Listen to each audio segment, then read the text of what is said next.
Olá, estamos de volta com a nossa série Panorama da Literatura Russa, hoje com a nossa primeira aula prática, analisando o conto Pobre Lisa, de Nikolai Karamzin, de 1792. Essa primeira meia hora do encontro, vamos fazer a leitura do conto e, na segunda parte, a análise coletiva. Comecemos.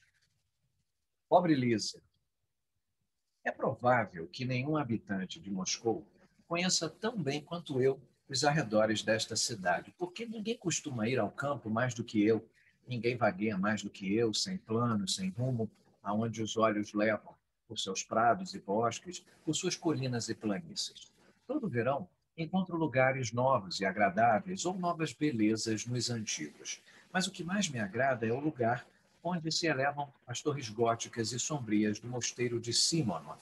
Nota: o mosteiro Simonov foi fundado no ano de 1370, em Moscou.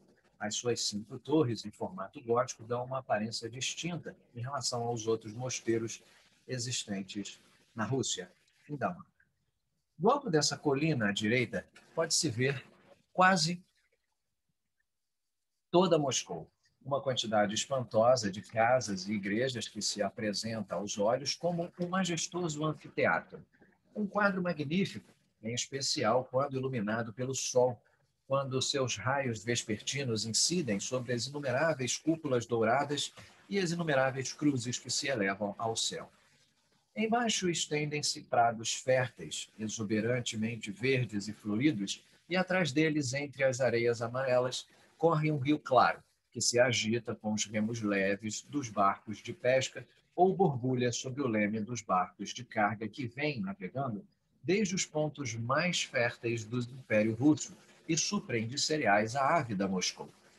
Do outro lado do rio se vê um bosque de carvalhos e numerosos rebanhos pastando ao longo dele. Ali, à sombra das árvores, jovens pastores cantam canções simples e tristes, abreviando assim seus dias tão monótonos de verão. Adiante, em meio ao verde exuberante de olmos antigos, brilha o mosteiro Danilov. Nota: o mosteiro Danilov foi fundado na segunda metade do século XIII pelo príncipe Danilel, filho de Alessandro Nevsky. De cúpulas douradas, um pouco mais à frente, quase na linha do horizonte, divisavam-se as azuladas colinas dos Pardais, nota, terreno elevado ao sudoeste de Moscou. Já do lado esquerdo se vê um campo vasto, coberto de trigo, pequenos bosques, 3 ou 4 aldeiazinhas e ao longe a aldeia de Kolomieskoi. Nota, na época era uma aldeia ao sul da cidade, junto ao rio Moscou, com seu alto palácio. Vem com frequência a este lugar, onde quase sempre comemoro a entrada da primavera. Dirijo-me para cá também nos dias sombrios de outono para lamentar junto com a natureza. O uivo dos ventos é assustador entre os muros do mosteiro deserto, entre os túmulos cobertos pela relva crescida e nas paisagens escuras das celas. Ali, apoiando-me nas ruínas das lápides de pedra, ponho-me a escutar o gemido surdo dos tempos devorados pelo abismo do passado, um gemido que faz palpitar e estremecer meu coração. Às vezes entro nessas celas e fico imaginando aqueles que nelas viveram. Que triste quadro! Não vejo, nesta vejo um ancião de cabelos grisalhos, ajoelhado diante de um crucifixo, rezando pela rápida libertação de seus grilhões, já que não tinha mais nenhum prazer na vida e, com exceção da doença e da fraqueza, todos os seus sentimentos haviam morrido. Naquela, um jovem monge com o rosto pálido e olhar lânguido contempla o campo através das grades da janela e vê os pássaros alegres nadando livremente no mar do ar. Fica olhando e seus olhos rolam lágrimas amargas. Ele enlanguece, murcha e definha, e a badalada melancólica do sino anuncia-me sua morte prematura. De vez em quando ponho-me a observar nos portais do templo a representação dos milagres que ocorreram neste mosteiro. Naquele, os peixes caem do céu para saciar a fome dos habitantes do mosteiro, assediado por numerosos inimigos. Neste, a imagem da Mãe de Deus põe em fuga os adversários. Tudo isso vem refrescar-me na memória a história de nossa pátria, a triste história dos tempos em que os lituanos e os tártaros, rapaces, devastaram a ferro e fogo os arredores da capital russa. mesmo quando a infeliz Moscou, como uma viúva indefesa, contava apenas com a ajuda de Deus em sua amarga desventura. Mas o que mais me atrai nos muros do mosteiro Simonov são as recordações do lamentável destino de Lisa, da pobre Lisa. Ah, gosto das coisas que me tocam o coração e me fazem derramar lágrimas de doce pesar. Há umas 70 sagens, antiga medida que equivale a 2,2 metros, dos muros do mosteiro, perto de um pequeno bosque de bétulas, em meio ao prado verde, há uma cabana desabitada, sem portas, sem janelas e sem chão. Faz tempo que seu telhado apodreceu e desabou. Nessa cabana, há uns 30 anos ou mais, habitava a bela e doce Lisa, com uma velhinha, sua mãe. O pai de Lisa fora um camponês abastado, porque amava o trabalho, lavrava bem a terra e sempre levara uma vida sóbria. Mas logo após sua morte, a mulher e a filha empobreceram. A mão preguiçosa do lavrador contratado cultivara mal a roça e o trigo deixara de crescer. Foram obrigadas a arrendar suas terras por um valor ínfimo, e além do mais, a pobre viúva que vivia derramando lágrimas por seu finado marido, já que as camponesas também sabem amar, foi ficando cada dia mais fraca até não poder mais trabalhar. Apenas Lisa, que aos 15 anos ficara sem pai, apenas Lisa, sem poupar sua juventude nem sua beleza rara, trabalhava dia e noite, fiava o linho, tricotava meias, colhia flores na primavera e frutas silvestres no verão, e as vendia em Moscou. A velhinha, sensível e bondosa, vendo a infatigabilidade de sua filha, sempre a estreitava contra o coração, que batia fracamente, chamando-a de graça divina, arrimo de família, deleite de sua velhice, e pedia a Deus que a recompensasse por tudo o que ela fazia pela mãe. Deus me deu as mãos para trabalhar, dizia Lisa. Quando era criança, me alimentaste em teu seio e cuidaste de mim. Agora chegou minha vez de cuidar de ti. Só quero que pare de se arruinar, que pare de chorar. Nossas lágrimas não trarão meu paizinho de volta. Mas muitas vezes a doce Lisa não conseguia conter as próprias lágrimas. Lembrava-se de que tivera um pai e que ele já não existia, mas para tranquilizar a mãe, procurava esconder a tristeza no coração e parecer serena e alegre. No outro mundo, querida Lisa, respondia a velhinha amargurada, no outro mundo deixarei de chorar. Dizem que todos lá serão felizes. Estou certa que serei feliz quando vir teu pai. Só não quero morrer agora. O que seria de ti sem mim? Com quem haveria de deixar-te? Não permita a Deus que te deixe antes instalado em algum lugar. Pode ser que encontre logo um bom homem. Então, depois de vos abençoar, meus filhos queridos, hei de bem dizer e deitar-me em paz sobre a terra úmida. 2 anos se passaram desde a morte do pai de Lisa. Os prados cobriram-se de flores e Lisa foi a Moscou com os lírios do vale. O moço, bem vestido e de aparência agradável, cruzou com ela na rua. Ela mostrou-lhe as flores e corou. Estão à venda, menina? Perguntou ele com um sorriso. Estão, respondeu ela. E quanto queres por ela? 5 copeques. É barato demais. Aqui está um rublo. Surpresa, Lisa atreveu-se a olhar para o jovem. Corou ainda mais e, baixando os olhos para o chão, disse-lhe que não aceitaria um rublo. Para que isso? Não preciso que pague a mais. Acho que esses livros maravilhosos escolhidos pelas mãos de uma linda menina valem um rublo, mas já que não o aceitará, aqui estão 5 copeques. Gostaria de comprar tuas flores sempre. Gostaria que as colhesse apenas para mim. Lisa entregou as flores, pegou os 5 copeques, inclinou-se para ele e quis ir embora, mas o desconhecido a segurou pelo braço. Para onde vais, menina? Para casa. Onde fica a tua casa? Lisa disse onde morava e partiu. O jovem não quis retê-la, talvez porque os transeuntes estivessem começando a parar e a olhar para eles com um sorriso malicioso. Ao chegar à sua casa, Lisa contou para a mãe o que lhe havia sucedido. Fizeste bem em não aceitar um rublo. Talvez seja uma pessoa má. Ah, não, mãezinha, não acho que seja. Tinha uma expressão bondosa, uma voz tão... No entanto, Lisa, é preferível viver do próprio trabalho e não aceitar nada de graça. Ainda não sabe, minha querida, como uma pessoa má pode ofender uma pobre menina. Fico sempre com o coração na mão quando vais à cidade. Acendo sempre uma vela diante do ícone e peço ao Senhor Deus que te proteja de todo o mal e de uma desgraça. E os olhos de Lisa se encheram de lágrimas. Ela beijou a mãe. No dia seguinte, Lisa colheu os mais belos lírios e voltou com eles à cidade. Seus olhos timidamente procuravam algo.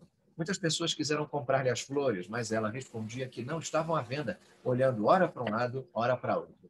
Começou a anoitecer, era preciso voltar para casa, e as flores foram atiradas ao rio Moscou. Que ninguém vos possua, disse Lisa, sentindo certa tristeza no coração. No dia seguinte, ao entardecer, estava sentada junto à janela, tecendo e cantarolando baixinho uma canção melancólica, mas, de repente, levantou de um salto e gritou: Ah! O jovem desconhecido estava junto à janela. O que houve contigo? Perguntou assustada a mãe, que estava sentada ao seu lado. Nada, mãezinha, respondeu Lisa com uma voz tímida. É que acabo de vê-lo. A quem? O senhor que comprou minhas flores. A velhinha espiou pela janela. O jovem inclinou-se para ela com tanta cordialidade, com uma expressão tão agradável, que ela só pôde pensar bem dele. Como vai, minha boa mulher? Disse ele. Estou muito cansado. Não teria um pouco de leite fresco? A prestativa Lisa, sem esperar a resposta de sua mãe, talvez porque já a conhecesse, correu até o porão, trouxe uma pilha de barro limpa, coberta com uma tampa limpa de madeira, pegou um copo, lavou e enxugou com uma toalha branca, encheu-o de leite e o entregou pela janela. Mas ela mesma olhava para o chão. O desconhecido o tomou, nem o néctar das mãos de Hebe, deusa da juventude da mitologia grega, que representa a donzela consagrada pelos trabalhos domésticos, poderia ter-lhe parecido mais saboroso. Qualquer um pode deduzir que depois disso ele agradeceu a Lisa e a agradeceu tanto com palavras quanto com o olhar. Entretanto, a bondosa velhinha teve tempo de lhe contar sobre sua pena e seu consolo, sobre a morte do marido e as qualidades especiais de sua filha querida, sobre sua ternura e seu amor ao trabalho e assim por diante. Ele escutava com atenção, mas seus olhos estavam, será preciso dizer onde, e Lisa, a tímida Lisa, lançava de vez em quando um olhar para o jovem rapaz, mas nem o fulgor de um raio desaparece nas nuvens com tanta rapidez quanto os olhos azuis dela se voltavam para o chão ao cruzar com o olhar dele. Gostaria, disse ele à mãe, que tua filha não vendesse a ninguém, senão a mim, o seu trabalho. Assim não terá por que ir com tanta frequência à cidade, não terás necessidade de se separar dela. Posso vir aqui de vez em quando pessoalmente. Nesse momento, nos olhos de Lisa brilhou uma alegria que ela tentou em vão esconder. As faces ficaram rubras como o pôr do sol numa noite clara de verão. Ela olhava para sua manga esquerda e a beliscava com a mão direita. A velhinha recebeu a proposta com gosto, sem suspeitar de qualquer má intenção, e pôs-se a garantir ao rapaz que o tecido feito por Lisa, as meias tricotadas por Lisa, eram de excelente qualidade e mais duradouros que quaisquer outros. Começou a anoitecer e o rapaz queria ir embora. E como podemos chamá-los, bom e gentil senhor? Perguntou a velhinha. Meu nome é Erast, respondeu ele. Erast, disse Lisa baixinho. Erast. Repetiu esse nome umas 5 vezes, como se tentasse decorar. Erast despediu-se delas e se foi. Lisa o seguiu com o olhar, mas a mãe sentou-se pensativa e, segurando a mão da filha, disse-lhe: Ah, Lisa, como ele é bom e gentil. Se teu noivo for assim.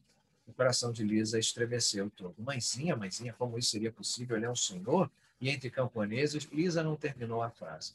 Agora o leitor deve saber que aquele jovem Erast era um senhor muito rico, ajuizado, de bom coração, bom por natureza, mas fraco e leviano. Levava uma vida desregrada, pensava apenas no próprio prazer, procurava nas diversões mundanas, mas quase nunca encontrava.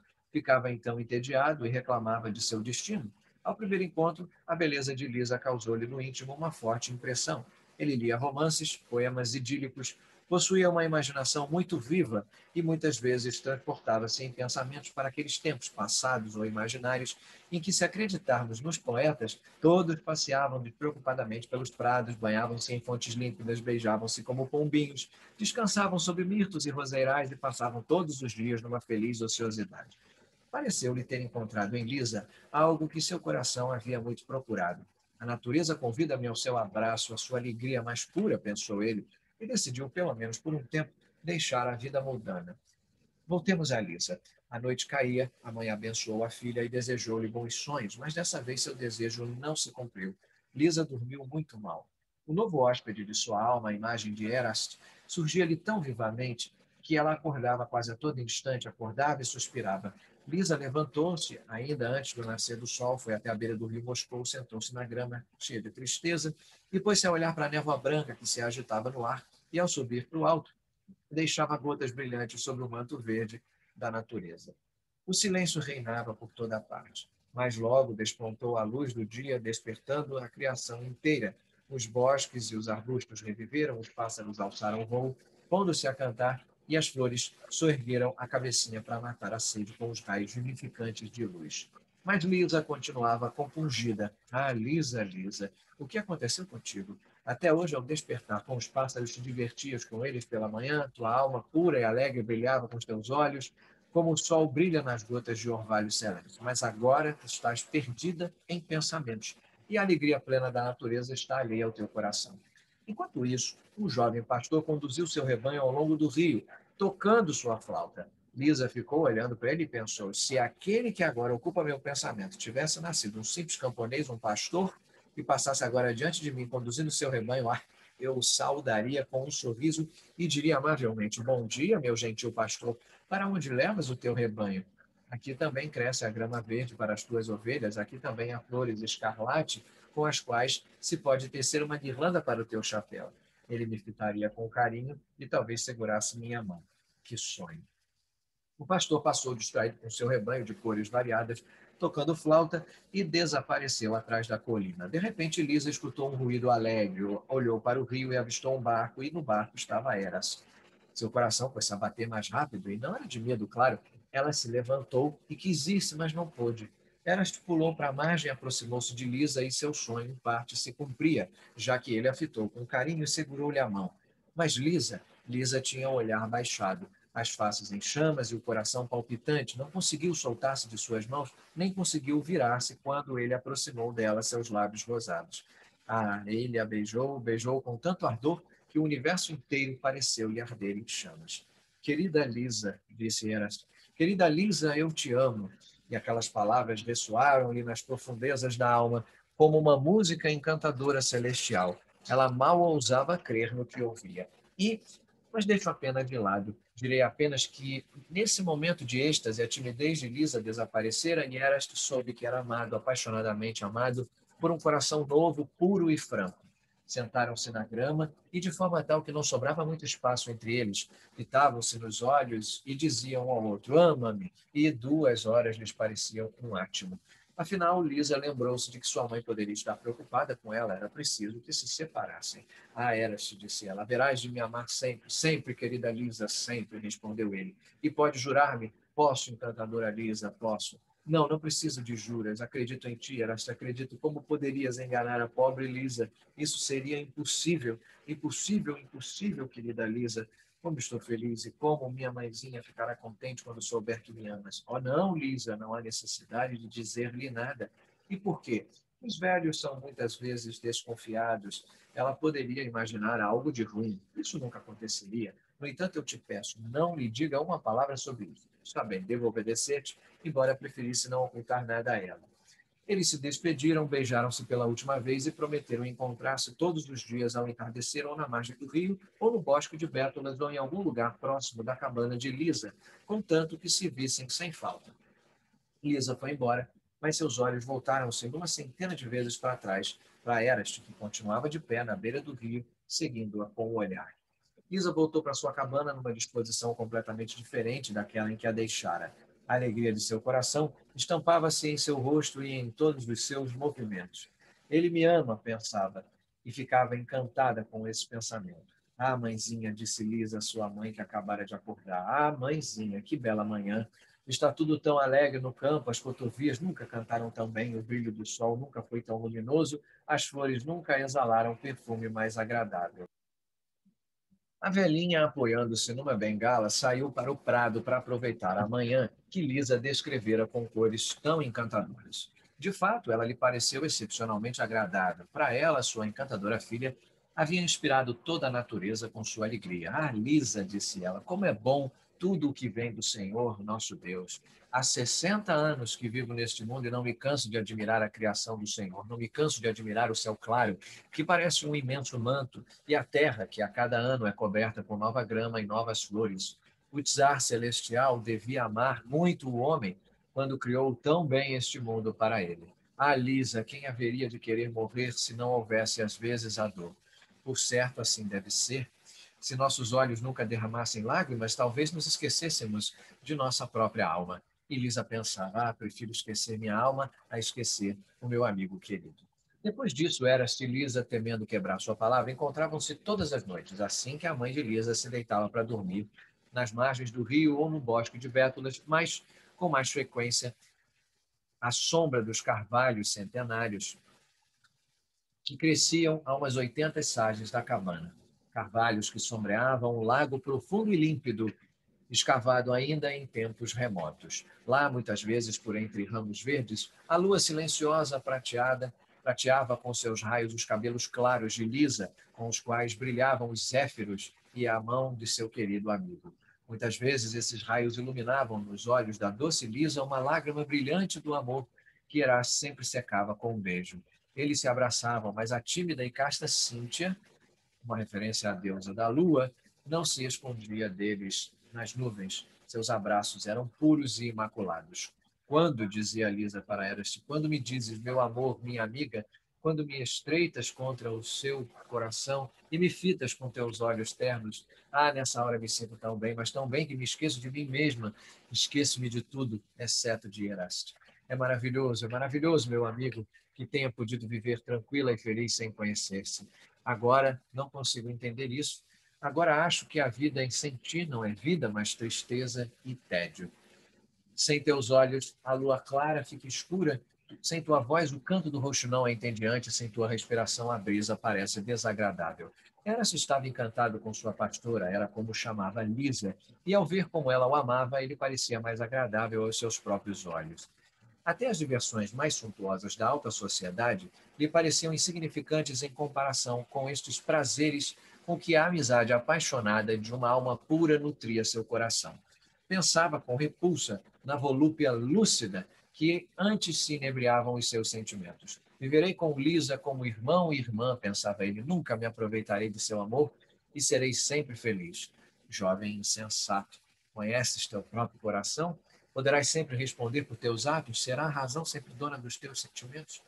Lisa exigia que ela fosse visitar sua mãe com frequência. Eu a amo, dizia ela, e desejo-lhe o melhor, e parece-me que ver-te é uma grande bênção para qualquer pessoa. A velhinha, de fato, sempre ficava feliz ao vê-lo. Ela gostava de conversar com ele sobre seu falecido marido e contar sobre os tempos da juventude, como se encontrara com seu amado Ivan pela primeira vez, como ele se apaixonou, com que amor e harmonia viveu com ela. Nunca cansávamos de fitar um ao outro. Até o derradeiro instante em que a morte cruel enfraqueceu-lhe as pernas. Morreu em meus braços. Ela te ouvia com sincero prazer. Ele comprava dela o trabalho de Lisa e sempre queria pagar 10 vezes mais o preço estabelecido, mas a velhinha nunca aceitava. Várias semanas transcorreram dessa maneira. Certa vez, ao anoitecer, Eras esperou muito tempo por sua Lisa. Finalmente ela chegou, mas estava tão triste que o assustou. Tinha os olhos avermelhados de lágrimas. Lisa, Lisa, o que aconteceu contigo? Oh, Eras estava chorando. Por que o que houve? Devo dizer-te tudo. Encontraram-me um noivo, o filho de um rico camponês da aldeia vizinha. Minha mãezinha quer que me case com ele. E estás de acordo? Como é cruel? Como pode perguntar-me isso? Só tenho pena de minha mãezinha, que ela chora e diz que não desejo vê-la tranquila, que sofrerá muito antes de sua morte se não me vir casado. Minha mãezinha não sabe que eu tenho um amigo tão querido. Eras beijava Lisa e dizia-lhe que a felicidade dela lhe era mais cara do que tudo no mundo, que após a morte de sua mãe a levaria consigo e viveria com ela, inseparavelmente na aldeia e nos bosques espessos, como no paraíso.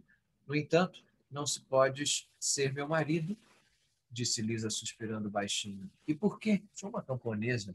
Estás me ofendendo. Para o teu amigo, o mais importante de tudo é a alma. Uma alma sensível e inocente. Lisa estará sempre muito perto do meu coração. Ela tirou-se em seus braços e essa hora haveria de ser fatal para a sua pureza. Eraste sentiu no sangue uma agitação extraordinária. Lisa nunca lhe parecera tão encantadora. Suas carícias nunca o tocaram tão fortemente. Seus beijos nunca haviam sido tão ardentes. Ela não sabia de nada, não suspeitava de nada e nada temia. A penumbra da noite nutriu o desejo. Numa estrelinha brilhou no céu. Nenhum raio de luz conseguiu iluminar o desatino. Eraste sentia-se tremer. Lisa também, sem saber porquê, sem saber o que estava acontecendo com ela. Lisa, Lisa, onde está o teu anjo da guarda? Onde está a tua inocência? O desatino durou apenas um instante. Lisa não entendia os próprios sentimentos, estava surpresa e fazia perguntas. Eraste ficou em silêncio, buscava palavras, mas não as encontrava. Estou com medo, disse Lisa. Tenho medo do que aconteceu conosco. Sinto como se fosse morrer, como se minha alma. Não sei dizer isso. Não dizes nada, Eraste está suspirando. Meu Deus, o que é isso? Isso brilhou um raio e ribombou um trovão. Lisa estremeceu toda. Eraste, Eraste, disse ela, estou com medo. Temo que o trovão me mate como a uma criminosa. A tempestade fazia um barulho ameaçador e a chuva despejava das nuvens negras. Era como se a natureza lamentasse a inocência perdida de Lisa. Eraste tentava acalmá-la e a acompanhou até a cabana. Lágrimas rolavam de seus olhos quando se despediu dele. Ah, Eraste, assegura-me que seremos felizes como nós. Seremos, Lisa, seremos, respondeu ele. Queira Deus, não posso deixar de acreditar em tuas palavras, pois eu te amo. É que em meu coração mais basta. Perdoa-me. Amanhã nos veremos. Amanhã. Os encontros deles continuaram, mas, como tudo mudara, Eraste já não podia satisfazer-se apenas com as carícias inocentes de sua Lisa, apenas com seus olhares cheios de amor, apenas com o toque da mão e os beijos e abraços puros. Ele desejava cada vez mais até não conseguir desejar nada, e quem conhece o próprio coração e refletiu sobre a natureza de seus prazeres mais ternos certamente há de concordar comigo que a realização de todos os desejos é a mais perigosa tentação do amor. Lisa já não era para Eraste aquele anjo de pureza que antes despertara a sua imaginação e encantara a sua alma. O amor platônico havia cedido lugar a sentimentos dos quais ele não podia se orgulhar e que já não lhe eram novos. No que se refere a Lisa, ao se entregar completamente a ele, vivia e respirava apenas por ele. Como um cordeiro, submetia-se em tudo à sua volta e só encontrava felicidade no prazer dele. Ela percebia nele uma mudança, muitas vezes lhe dizia: antes eras mais alegre, antes éramos mais calmos e felizes, e antes eu não temia perder o teu amor. Às vezes, ao se despedir dela, ele lhe dizia: amanhã, Lisa, não poderei vir ao teu encontro, surgiu um assunto importante. E Lisa suspirava todas as vezes que ouvia estas palavras. Por fim, ela ficou sem vê-lo por 5 dias seguidos e estava muito preocupada. No sexto dia, ele chegou com uma expressão abatida e lhe disse: querida Lisa, devo despedir-me de ti por algum tempo. Sabes que estamos em guerra e que estou a serviço. Meu regimento está partindo em campanha. Lisa empalideceu e quase desmaiou. Eraste a acariciou, disse que sempre amaria sua querida Lisa e que seu regresso esperava nunca mais separar-se dela. Lisa ficou em silêncio por um longo tempo, depois irrompeu em lágrimas amargas, agarrou-lhe o braço e, fitando com toda a ternura do amor, perguntou: não podes ficar? Posso, respondeu ele, só que ao custo de uma grande desonra, de uma grande mancha em minha honra. Todo mundo haverá de me desprezar e desviar-se de mim como um covarde, de um filho indigno da pátria. Ah, se é assim, disse Liz, então vá. Vá para onde Deus ordenar, mas poderão te matar. Morrer pela pátria não é tão assustador, amada Lisa. Morrerei assim que deixares este mundo. Mas para que pensar assim? Espero continuar vivo, espero voltar para ti, minha amiga. Queira Deus, hei de rezar todos os dias e a toda hora para que assim seja. Ah, porque não sei ler nem escrever? Poderíamos informar de tudo o que acontecesse contigo e eu escreveria para ti sobre minhas lágrimas. Não, cuida-te, Lisa, cuida-te para o teu amigo. Não quero que chores na minha ausência. Homem cruel, pensas privar-me desse consolo? Não, depois de nos separarmos, só cessarei de chorar quando tiver o coração seco. Pensa no momento agradável em que tornaremos a nos encontrar. Pensarei nele. Ah, se pelo menos ele chegasse logo, que querido e gentil eras. Lembra da tua pobre Lisa, que te ama mais do que a si mesma. Mas não sou capaz de descrever tudo o que disseram nessa ocasião. No dia seguinte teria lugar o último encontro deles. Eraste quis se despedir da mãe de Lisa, que não pôde conter as lágrimas ao ouvir que seu gentil e belo cavaleiro tinha que ir para a guerra. Ele insistiu que ela aceitasse algum dinheiro seu, dizendo-lhe: não quero que na minha ausência Lisa venda o seu trabalho, que por nosso acordo me pertence. A velhinha o cobriu de bênçãos. Queira Deus, disse ela, que regresse são e salvo para que nós e que possa ver-te mais uma vez nesta vida. Pode ser que nesse tempo minha Lisa encontre para si um noivo conveniente. Como agradeceria a Deus se pudesse voltar para o nosso casamento. Quando Lisa tiver filhos, saiba, Senhor, que deverás batizá-los. Ah, como quero viver até lá. Lisa se pôs ao lado da mãe e não ousou olhar para ela. O leitor há de imaginar facilmente o que ela sentia naquele instante. Mas o que não sentiu ela, no momento em que, ao abraçá-la pela última vez, ao estreitá-la contra o seu coração pela última vez, Eraste lhe disse: adeus, Lisa. Que quadro tocante. O crepúsculo matutino se derramava como um mar escarlate pelo céu do Oriente. Eraste, sob os ramos de um carvalho alto, abraçava sua pobre amiga lânguida e amargurada, que, ao despedir-se dele, despedia-se de sua alma. e toda a natureza permanecia em silêncio. Lisa soluçava, Eraste chorava. Ele a deixou, ela caiu, pôs-se de joelhos, ergueu as mãos para o céu e ficou olhando Eraste, que se afastava cada vez mais até finalmente desaparecer. O sol começou a brilhar e a pobre Lisa, abandonada, perdeu os sentidos e a consciência. Quando voltou assim, também o mundo lhe pareceu triste e melancólico. Todos os prazeres da vida e da natureza haviam desaparecido para ela junto com o amado de seu coração.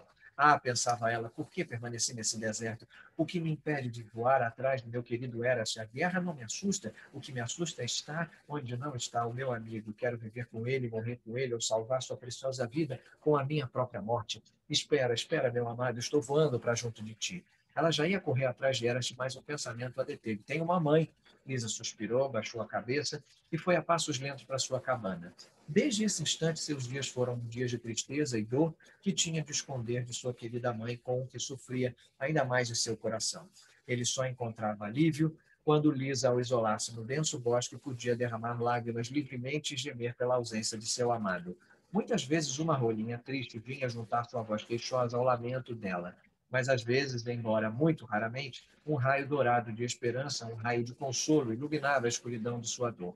Quando ele voltar para mim, como serei feliz, como tudo haverá de mudar. A este pensamento, seus olhos se iluminavam, as faces ficavam rosadas e Lisa sorria como uma manhã de maio depois de uma noite de tempestade. E assim se passaram cerca de 2 meses. Certo dia, teve de ir a Moscou a fim de comprar água de rosas para sua mãe tratar dos olhos. Numa das grandes ruas, ela se deparou com uma carruagem magnífica e na carruagem viu Ernest. Ah! Lisa pôs-se a gritar e lançou-se em sua direção, mas a carruagem que seguiu adiante virou num pátio. Ernest desceu e já estava se dirigindo para a entrada de uma casa imensa quando, de repente, se sentiu abraçado por Lisa. Ele empalideceu. Depois, sem responder uma palavra às suas exclamações, pegou-a pelo braço, levou-a ao seu gabinete, trancou a porta e lhe disse: Lisa, as circunstâncias são outras. Agora estou casado. Deves deixar-me em paz e, para o teu próprio bem, esquecer-me. Eu te amei, ainda te amo, isto é, desejo a ti tudo de bom, mas aqui estão 100 rublos, pega-os. Ele colocou o dinheiro em seu bolso. Deixa-me beijar-te pela última vez e vai para casa. Antes que Lisa pudesse voltar a si, ele a levou para fora do gabinete e disse ao criado: Acompanhe esta moça até o pátio. Nesse momento estou com o coração sangrando. Esqueço-me do homem em Erast. Estou pronto a amaldiçoá-lo, mas meus lábios não se movem. Olho para o céu e uma lágrima rola em meu rosto. Ah, por que eu não escrevo um romance ao invés de um triste fato passado? Quer dizer, então, que era se enganar a Lisa ao lhe dizer que ia para o exército? Não, ele de fato foi para o exército, mas ao invés de combater o inimigo, jogava as cartas e perdeu quase todas as suas posses. Logo a paz foi declarada e Eraste retornou a Moscou cheio de dívidas. Estava-lhe apenas uma possibilidade de reparar as circunstâncias: casar-se com uma viúva rica, já entrada em anos, que havia muito estava apaixonada por ele. Ele se decidiu por isso e foi viver na casa dela, decidindo sinceros suspiros à sua Lisa. Mas isso tudo é suficiente para justificá-lo? Lisa se viu na rua, em tal situação que nenhuma pena é capaz de descrever. Ele me expulsou, ele é uma outra, estou perdida. Estes eram seus pensamentos, seus sentimentos. Um desmaio cruel os interrompeu por um momento. Uma mulher bondosa que passava pela rua deteve-se sobre Lisa, que estava deitada no chão, e tentou reanimá-la. A infeliz abriu os olhos, levantou-se com o auxílio dessa boa mulher, agradeceu e foi-se andar sem saber para onde. Não posso continuar vivendo, pensou Lisa. Não posso. Ah, se o céu caísse sobre mim, se a terra tragasse essa pobre criatura. Não, o céu não está caindo, a terra não está tremendo, ai de mim. Ela caminhou para fora da cidade e de repente se viu à beira do lago profundo, à sombra dos carvalhos antigos que algumas semanas antes haviam sido testemunhas silenciosas de seu êxtase. Essas recordações abalaram-lhe a alma, seu rosto estampava um terrível tormento de seu coração, mas pouco depois mergulhou num devaneio, olhou à sua volta e viu a filha de um vizinho, uma menina de 15 anos que vinha pela estrada. Chamou-a, retirou do bolso 10 imperiais, moeda de ouro de 10 rublos, e entregando-os a ela, disse: Querida Anilta, minha querida amiga, leva esse dinheiro para minha mãe, não foi roubado. Diz-lhe que Lisa sente-se culpada diante dela, que ocultei dela o meu amor por um homem cruel e para que saber o nome dele? Dize que ele me traiu e pede-lhe que me perdoe. Deus haverá de assisti-la. Beija-lhe a mão, assim como agora beijo a tua. Dize que a pobre Lisa lhe pediu para beijá-la. Dize que eu, nesse instante, Lisa atirou-se na água. A Nilta pôs-se a gritar e a chorar, mas não conseguiu salvá-la e correu para a aldeia. As pessoas se reuniram e retiraram Lisa, mas ela já estava morta. E assim terminou sua vida bela de corpo e alma. Quando nos encontrarmos na outra vida, hei de te reconhecer, doce Lisa. Ela foi enterrada perto do lago, sob um carvalho sombrio, e sob seu túmulo foi colocada uma cruz de madeira. Muitas vezes me sento aqui, perdido em pensamentos, apoiando-me no lugar onde jazem os restos mortais de Lisa. O lago corre diante de meus olhos e as folhas farfalham sobre minha cabeça. A mãe de Lisa ouviu falar da terrível morte da filha e seu sangue gelou de horror. Os olhos fecharam-se para sempre. A cabana ficou vazia, o vento uiva lá dentro, e os camponeses supersticiosos, ao ouvir seu ruído durante a noite, diziam: há um morto lá gemendo, a pobre Lisa está gemendo.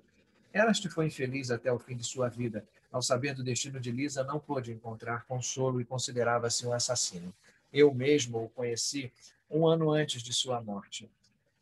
Ele mesmo contou-me esta história e levou-me até o túmulo de Lisa. Agora é possível que já tenham se reconciliado.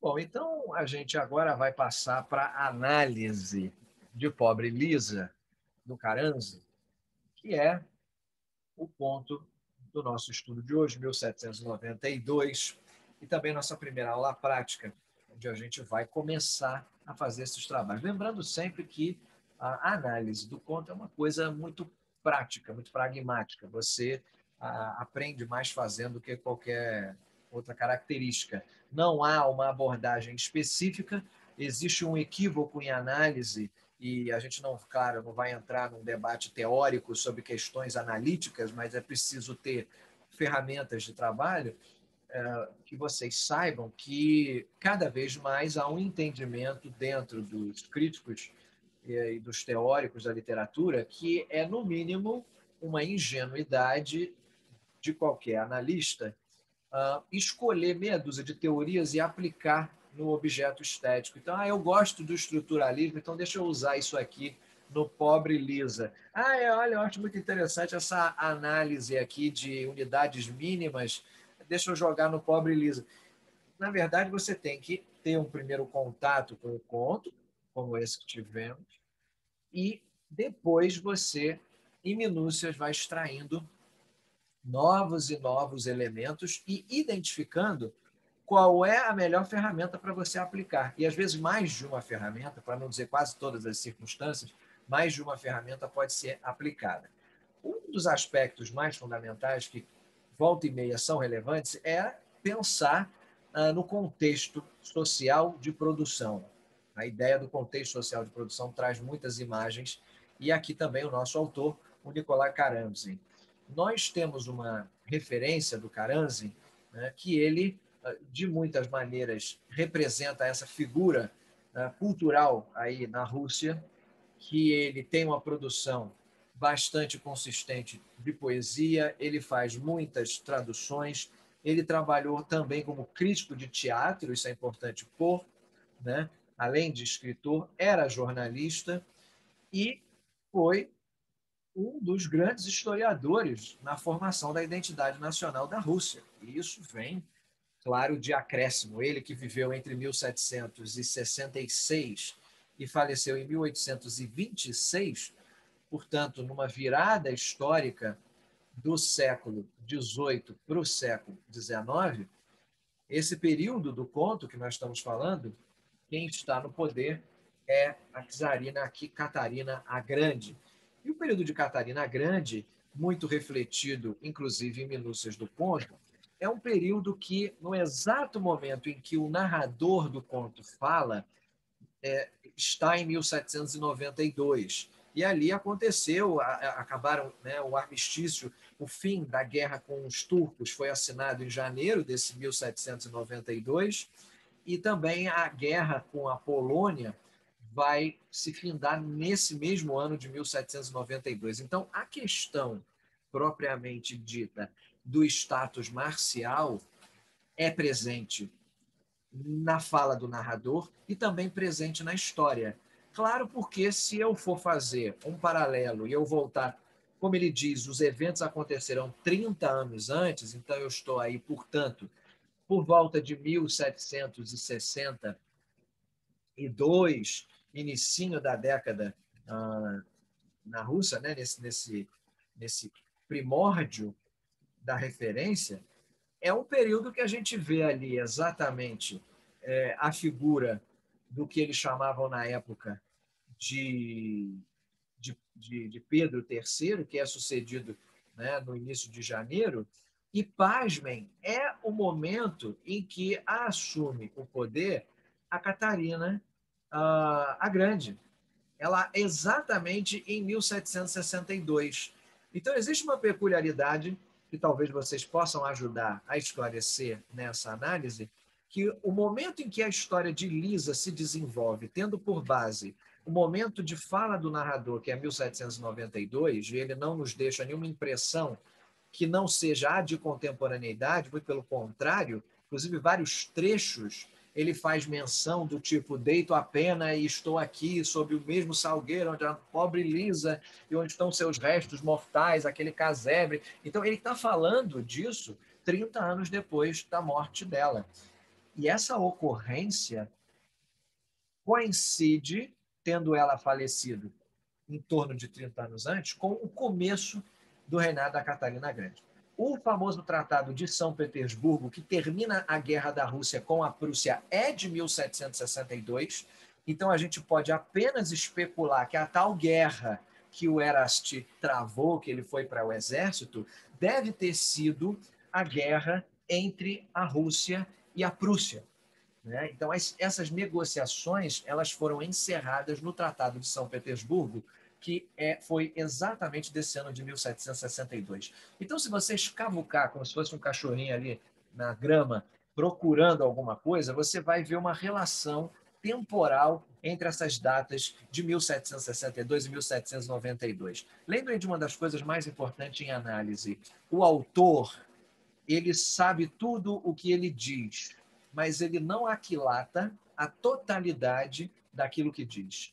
Ou seja, ele é consciente do seu processo criativo, mas ele não dimensiona até onde aquele processo criativo consegue alcançar, até onde aquilo vai, né? Como da mesma maneira que a pessoa fala uma frase e aquela frase não é dela, é de toda uma geração que veio atrás dela e a pessoa está se manifestando dentro daquele esquema. Então, é muito fundamental a gente ter isso em consideração, porque o reinado da Catarina, casualmente ou não, coincide exatamente com todo o arco temporal da história, começando 30 anos antes e terminando no tempo presente do narrador de 1792. O nosso Nikolai Karamzin vai ser autor de uma obra chamada História do Estado Russo, que vai ser publicada entre 1818 e 1826, portanto, depois, né, do pobre Lisa. E essa obra, em algumas edições 18, em outras edições 20 volumes, conta toda a história do que aconteceu na Rússia. E ali ele traz uma base bastante importante para a mentalidade nacional russa. Isso é absolutamente crucial e fundamental de nós depreendemos já logo nesse nosso começo, logo de saída. Qual é a ideia? De que o trabalho de Karamzin, mas ele escreveu isso depois, não importa. Porque a gente está trabalhando com dois elementos aqui fundamentais. O primeiro elemento fundamental que a gente está trabalhando é a questão da recepção posterior que teve esse romance, ou perdão, esse conto, que para alguns, inclusive, gostam até de fazer a referência como se fosse uma novela. Né? Então, aqui, se vocês observarem e tiverem uma cautela, toda a formação do Nikolai Karamzin é uma formação iluminista. E essa formação iluminista vai transparecer em absolutamente tudo que ele faz, inclusive em Pobre Lisa e inclusive na sua história da Rússia. A sua história do Estado russo é uma história do Estado russo, de certa maneira, iluminista. Quando Catarina a Grande assume como czar em 1762, ela assume como uma déspota esclarecida. Não vamos nos iludir quanto a isso. Então, o que está em jogo aqui? Pobre Lisa, de muitas maneiras, podemos colocar esse raciocínio. Pobre Lisa, de muitas maneiras, antecipa a mentalidade russa que só vai ficar clarividente depois na obra historiográfica do Karamzin. Então, o que é Pobre Lisa de uma perspectiva histórica? É uma antecipação, tá? É uma antecipação da mentalidade russa que o Karamzin vai estabelecer, vai consolidar com a sua história do Estado russo. É isso. E o que está para além disso? O que a gente pode aprofundar para além disso? Só para pegar a questão do contexto. Toda a base iluminista de formação do Karamzin, não se esqueçam, não se iludam, Karamzin era grande defensor e grande entusiasta de ninguém mais e ninguém menos do que dois personagens da história do iluminismo. O primeiro é o Rousseau, Jean-Jacques Rousseau. E o segundo é o Lawrence Stern. Lawrence Stern. Então, são essas duas figuras que servem de base na formação do pensamento e do raciocínio do Karamzin. E é claro que isso, de uma maior ou menor escala, vai refletir no texto. Certo? Isso vai refletir, literariamente falando, de que maneira, literariamente falando, isso reflete, de que maneira e a que modo. Isso reflete com o que é chamado de sentimentalismo russo. O Nikolai Karamzin ele é o fundador e o principal representante do sentimentalismo russo. Tá? Ele é essa figura importante, o primeiro e principal representante do chamado sentimentalismo russo. Quando você começa a fazer análises e estudos de literatura desse período, você vai começar a ver fulano de tal, com a sua obra tal, se enquadra no sentimentalismo russo. E o que é esse sentimentalismo russo? É a percepção que vocês tiveram que a preocupação do autor ela está muito mais nas questões psicológicas do personagem do que de fato acontece externamente. Não que o que é externo não seja importante, mas é a psicologia do personagem tem aqui um papel crucial, esse aspecto interno e característico do pensador. Então, essa é uma primeira base. Que mais que eu preciso saber que só lendo o conto eu não posso depreender, né? Você tem que saber que, além de ser base para a mentalidade nacional, além de ser fundador e teórico do sentimentalismo russo, o nosso Karamzin, ele é uma figura fundamental do ponto de vista da língua russa, porque ele é um reformador da linguagem literária. Vamos escrever isso. Karamzin é um reformador da linguagem literária russa. Isso é fundamental para a gente entender por que Pushkin chama o nosso Karamzin de primeiro historiador. É isso que Pushkin fala. Em nossa próxima aula já estamos em Pushkin. Então, ele é o primeiro historiador e o último cronista. Lembre que ele também era jornalista. E o último cronista. Essas são as palavras do Pushkin definindo o Karamzin. Então, não esqueçam disso. Ele é o responsável por uma incursão galicizante de termos na língua russa. Novas palavras de origem na língua francesa são acrescentadas graças a Karamzin. Por exemplo, a palavra afeição não existia em russo. Karamzin colocou via francês. A palavra responsabilidade é uma palavra que não tinha na língua russa. E Karamzin colaborou. Vai vendo o tamanho da monstruosidade desse homem.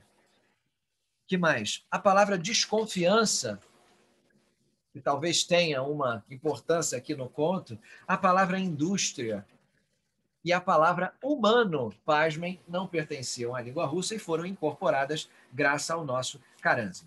Então, resumo do que eu falei até aqui. Ele é uma personagem histórica, um polímata, um jornalista, um crítico de teatro, um escritor, um historiador, fundador teórico do sentimentalismo russo, um reformador da linguagem literária russa. É a base mental do nacionalismo, da identidade nacional, um cara que traz novas palavras, e para Pushkin ele é o primeiro historiador e o último cronista, né? Através dessa base iluminista de origem de Rousseau e Lawrence Sterne.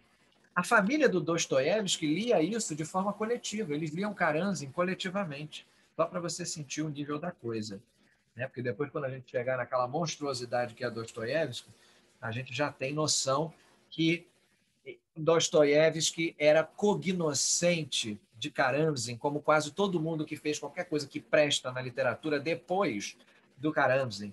Ah, mas o Pushkin foi uma... Sim, mas acontece que Karamzin não pode ser jogado no lixo se você está fazendo uma análise a partir da literatura russa de forma panorâmica, como nós estamos. Se eu considerar a literatura russa única e exclusivamente numa perspectiva superficial, sem mergulhar, eu vou falar o quê? É Pushkin, é Gogol, é Dostoiévski e por aí eu vou. Mas não é bem assim. Existem elos coesivos que são grandes mestres, que são pouco conhecidos no Ocidente, que estão ali com a sua representatividade garantida. Tudo bem? Então, esse é o primeiro raciocínio que a gente quer colocar aqui. Ver se a gente quer perguntar alguma coisa. Então, como é que a gente pode definir essa figura do homem supérfluo que, de uma certa maneira, o Karamzin antecipa? Olha, o Karamzin está antecipando esse homem supérfluo, que é a figura do dandy na literatura inglesa. Por exemplo, a gente vê no texto da Jane Austen, essa figura do homem supérfluo é um caso típico do romantismo. E a literatura do Karamzin, como a gente pode muito bem perceber, ela é uma literatura de antecipação romântica. Ela é uma literatura de um vanguardismo, porque o que é o romantismo russo, se não um filho do sentimentalismo fundado por Karamzin?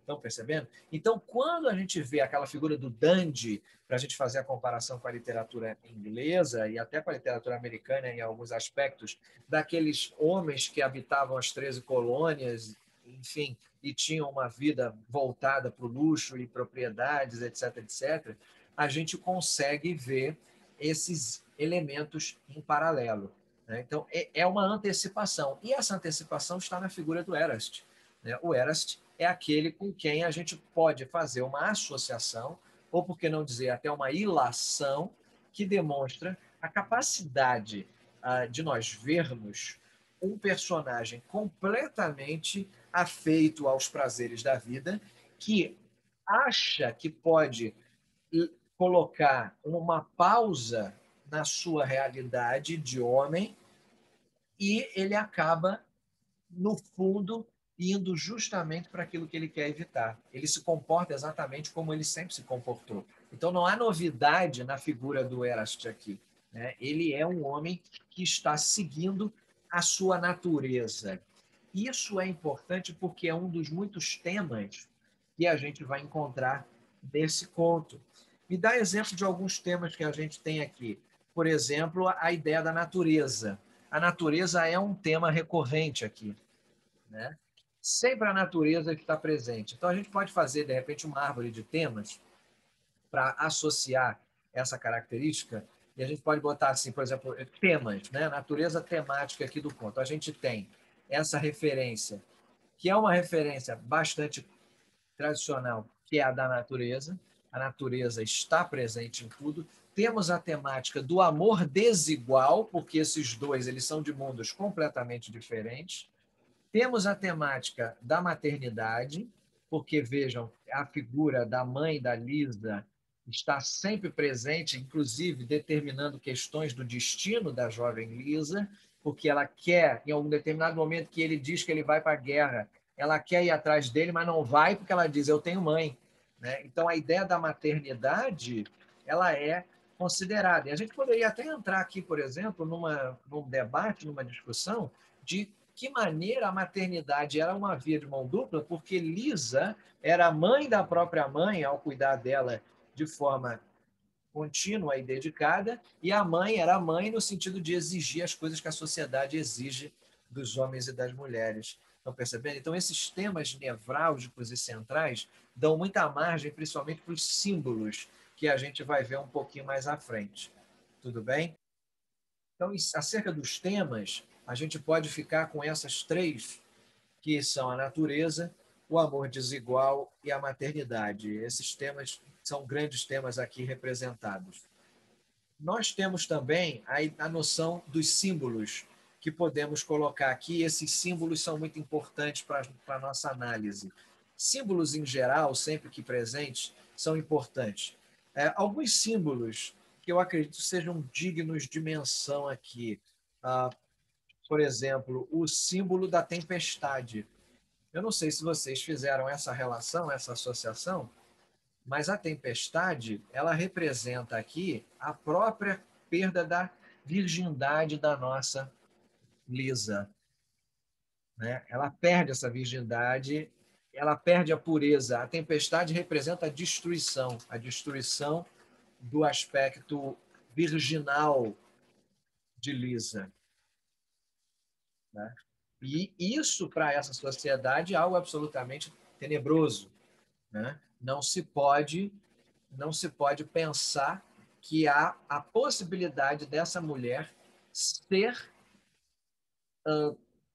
como explicar, não ser virgem. Isso é algo impensável, percebe? Isso não pode ser concebido nessa sociedade. O outro símbolo que a gente pode levar em consideração é a figura do pastor. Eu não sei se vocês lembram, aparece um pastor lá pelas tantas que passa com seu rebanho e ela diz: se o meu amado, se o meu amigo fosse esse pastor, né? A gente poderia ter uma vida, a minha vida poderia ser dessa maneira. Ou seja, o pastor é a famosa vida que ela não teria. Que ela não teria. A vida que ela ambicionava era a vida que foi incumbida para ela, a vida herdada para ela, mas ela não iria se apoderar dessa vida pela escolha que ela fez de amar um homem que não era da mesma casta. Lembrem que um dos temas é o amor desigual. Vai pegando as imagens, os símbolos, e a gente vai juntos daqui a pouco. Eu vou abrir para mais comentários de vocês, mas vamos colocando esses elementos na mesa para o nosso trabalho. Uma das imagens mais poderosas aqui é a imagem dos lírios e a imagem das flores, né? As flores, deixa eu botar as flores primeiro. As flores, em geral, elas representam a própria Lisa.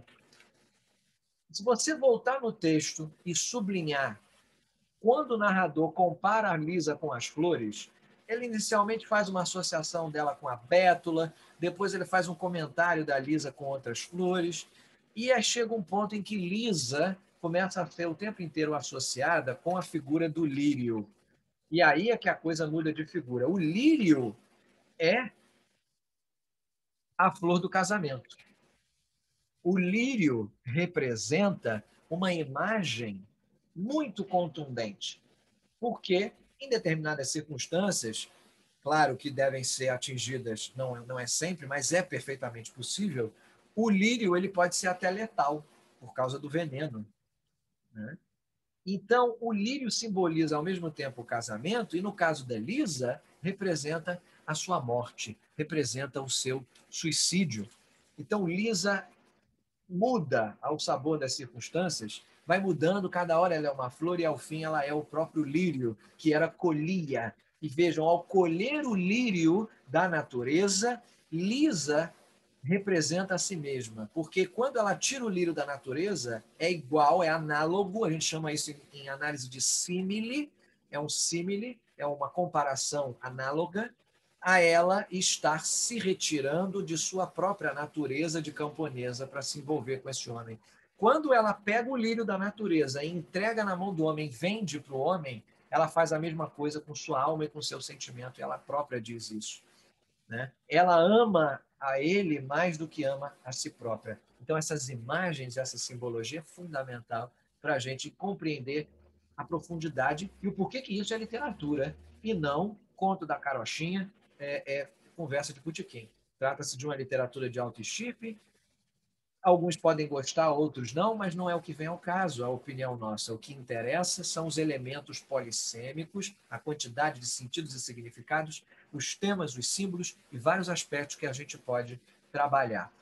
O último símbolo que eu quero colocar, e depois eu deixo livre para vocês botarem os símbolos que vocês lembrarem ou associarem aí, porque tem muitos outros, é o símbolo do rio. Porque o rio, o tempo inteiro, vai representar o destino de Lisa. Veja que quando ele chega pela primeira vez, ele vem numa balsa no rio. Quando ela vai vender a flor no segundo dia e ele não busca, ela joga a flor no rio Moscou e diz que ninguém te possua. Quando ela joga a flor no rio Moscou, que ninguém te possua, aquilo é uma antecipação do suicídio dela. E aí a gente tem que fazer uma pausa, porque isso é uma porrada muito violenta. Quando essa mulher, no segundo dia que ela vai, ela joga o lírio no rio Moscou, ela está se jogando no rio Moscou. Ela já antecipa o próprio suicídio. Então, para uma análise terceira, quarta, quinta vez, você já todo paramentado, calejado e macaco velho, quando você for reler o conto, você vai ver que já havia uma antecipação. E por que um autor vai antecipar o fim de uma história? Porque é assim que se conta a história. Toda história ela é antecipada.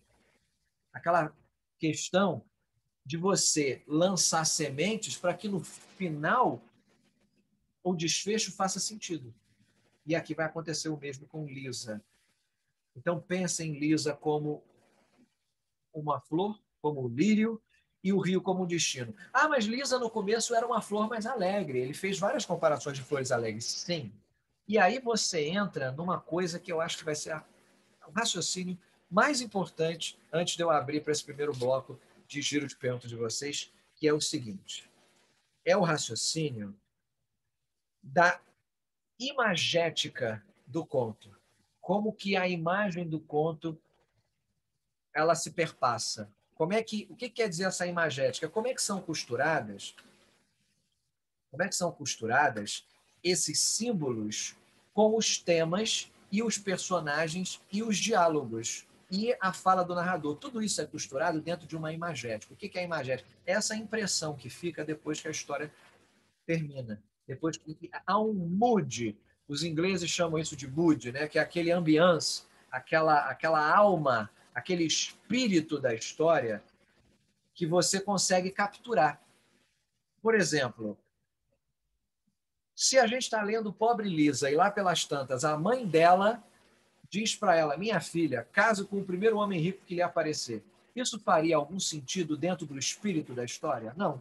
Seria uma incoerência imagética. Estão entendendo? Então, é importante a gente captar essa alma e esse espírito. E a alma e o espírito imagético, ele está dentro da excessiva descrição de lugares e de natureza. Então, esse conto, se vocês perceberam, ele começa muito sombrio quando ele fala dos homens que estavam presos na cela do mosteiro. Depois ele vai se modificando e vai andando por um caminho de luz. E o que é a luz? A luz é o amor de Lisa pelo seu amado Eras. Depois ele volta para o elemento sombrio, que é a questão da morte e do suicídio, da perda, né? Então ele volta para a sombra através desse desfecho trágico que a gente acompanhou. O que essa triangulação quer dizer? Na verdade, não chega a ser nenhuma triangulação, porque o sombrio do início é, no fundo, também um prenúncio do sombrio do final. Então, a luz e a sombra, em outras palavras, o sofrimento, a angústia, equiparado com o amor e a esperança de Lisa, são o nosso par binômio de oposição, que sempre está presente na literatura russa. Então, essa é a nossa lição 01. Primeiro momento que eu boto o olho num troço russo, eu vou procurar onde é que está a oposição, onde está o contraditório. E aqui é isso, o tempo inteiro é luz e sombra. Ela perdeu a virgindade, trovão, tempestade, sombra, caiu sobre ela. Ela está amando luz. O dia fica mais belo. Veja que a natureza reflete o que acontece na personagem. Se eu olho para a natureza, eu entendo o aspecto psicológico da personagem. Então, a maneira que eu tenho de entrar no sentimento e entrar na mentalidade, na psicologia dessas personagens é através das descrições de lugares da natureza. E isso gera um efeito antagônico de luz e sombra, de amor e de tristeza, de angústia e de sofrimento, que perpassa todo o conto. Tá? Então, esses são alguns dos elementos iniciais de análise que eu quero jogar aqui na mesa para vocês e peço a contribuição de que mais vocês enxergaram que gostariam de comentar ou alguma eventual dúvida que possa ter surgido aqui nesse nosso percurso até esse ponto.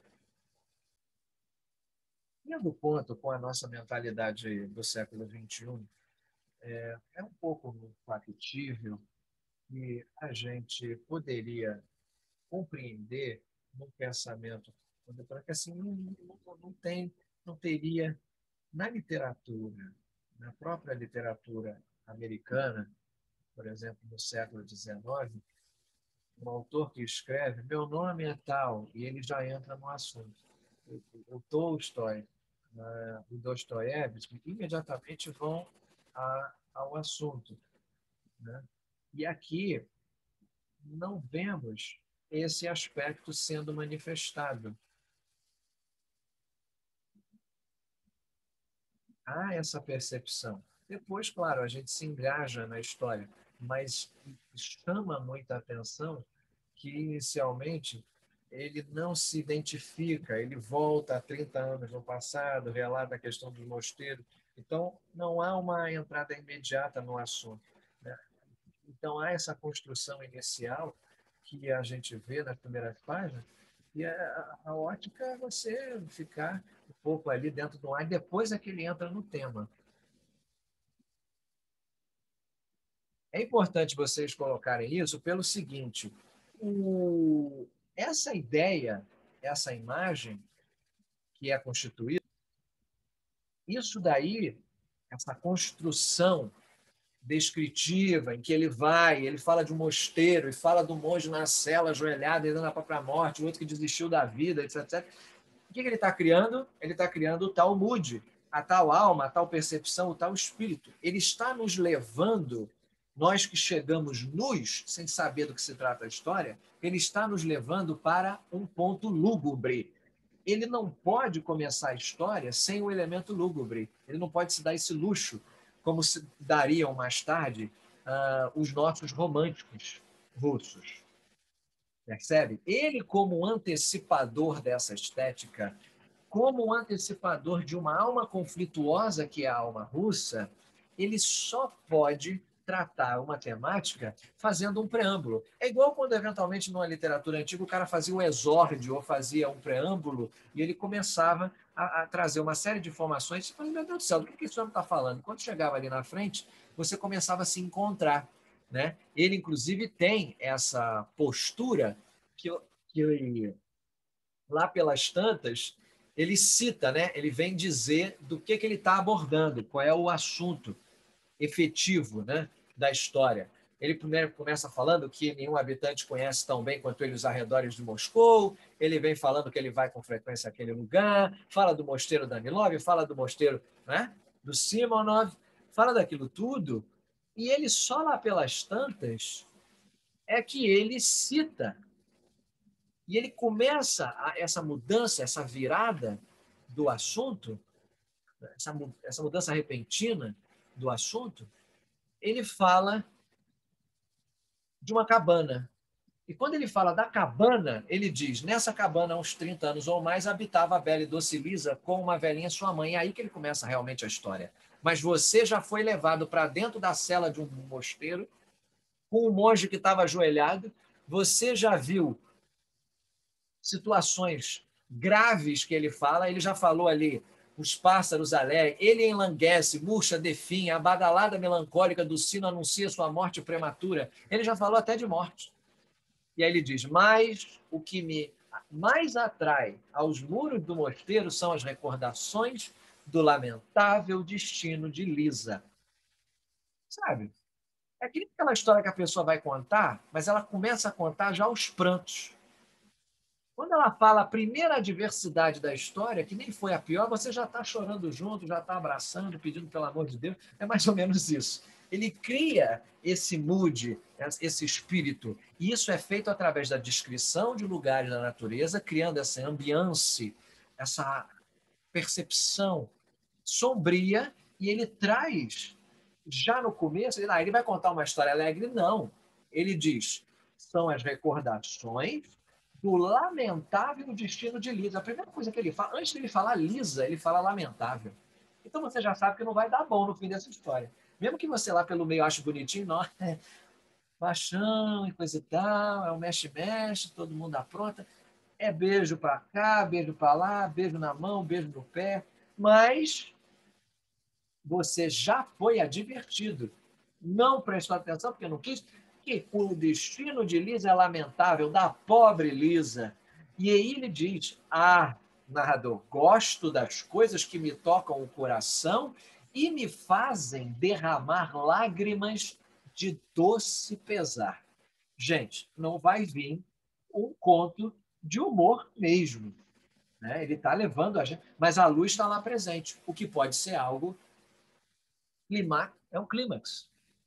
Mas a alma dessa história é uma alma de dor, de sofrimento e de lamento.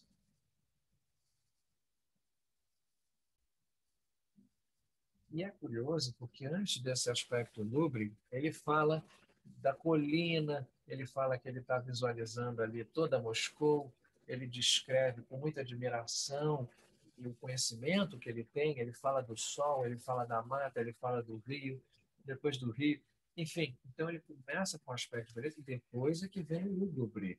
Né? Então ele chega ao lúgubre quando ele está na frente do mosteiro, né? Do Danilov. E quando ele se aproxima a colina dos pardais. Então há uma beleza, da mesma maneira que começa o namoro deles. Tudo muito bonito, tudo muito amor. Então há essa imagem. Ele fala de cúpulas douradas, ele dá uma importância a essa cúpula dourada e ele efetivamente leva a gente a esse lugar interessante. Né? Então poderíamos fazer essa ilação de beleza, de sol, de natureza, para depois ir ao lúgubre. Na nossa cultura, a gente poderia considerar, por exemplo, que o lírio tem uma imagem de pureza e o lírio como simbolismo do casamento. Não seria um simbolismo igual, não é a mesma coisa. Mas na cultura russa não teria esse simbolismo de pureza, a gente não poderia falar desse símbolo. Olha, a gente pode, sem dúvida, falar, né? Quer complementar? Não, pode continuar, complementa.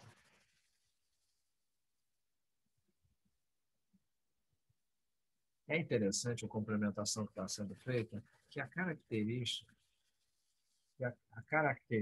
que nós estamos observando aqui dentro do ponto, então, assim, na termos de mentalidade, esse comentário da descrição, a gente está quase fazendo uma comparação com a literatura de 100 anos antes. A própria literatura brasileira era dessa maneira, a literatura romântica. Né? E depois, para frente, claro, ela se modifica, mas a gente pode observar, por exemplo, o próprio Zé Lins do Rego, né? Mas mesmo sendo século XX. Então, há uns aspectos de tradução nesse âmbito. E é uma característica de várias literaturas dessa época, é uma literatura dos heróis, aquele aspecto romântico, uma literatura que tem uma entrada, que tem uma apresentação muito forte, muita introdução. Aí vocês veem a importância que a gente tem em não poder perder de vista a questão histórica, porque esse momento literário que a gente vê o Caranzi manifestando o pobre Lisa é o momento da Catarina, onde ela inicialmente entra como uma déspota esclarecida, só que à medida em que vai avançando o jugo de Catarina Grande, ela vai se tornando cada vez mais conservadora. E aqui nós estamos há 4 anos do fim do reinado do czariado da Catarina Grande. E aqui é o momento do auge do conservadorismo, digamos, esclarecido, iluminista russo. Se houve um iluminismo na Rússia, esse iluminismo veio com a Catarina. E se ele teve uma forma inicialmente despótica, ele vai chegando a um desiderato com um aspecto cada vez mais conservador.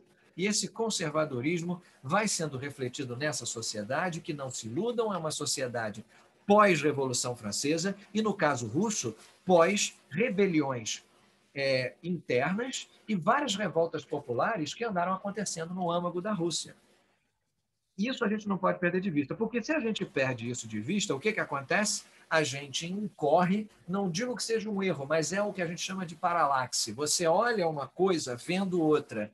Eu observar a literatura do Karamzin, por exemplo, com o olhar da literatura do século XXI, eventualmente, com a literatura do próprio século XIX, revela-se uma calça que fica curta, revela-se um cobertor que não cobre tudo. Por quê? Porque você está estudando o pai olhando para a cara do filho.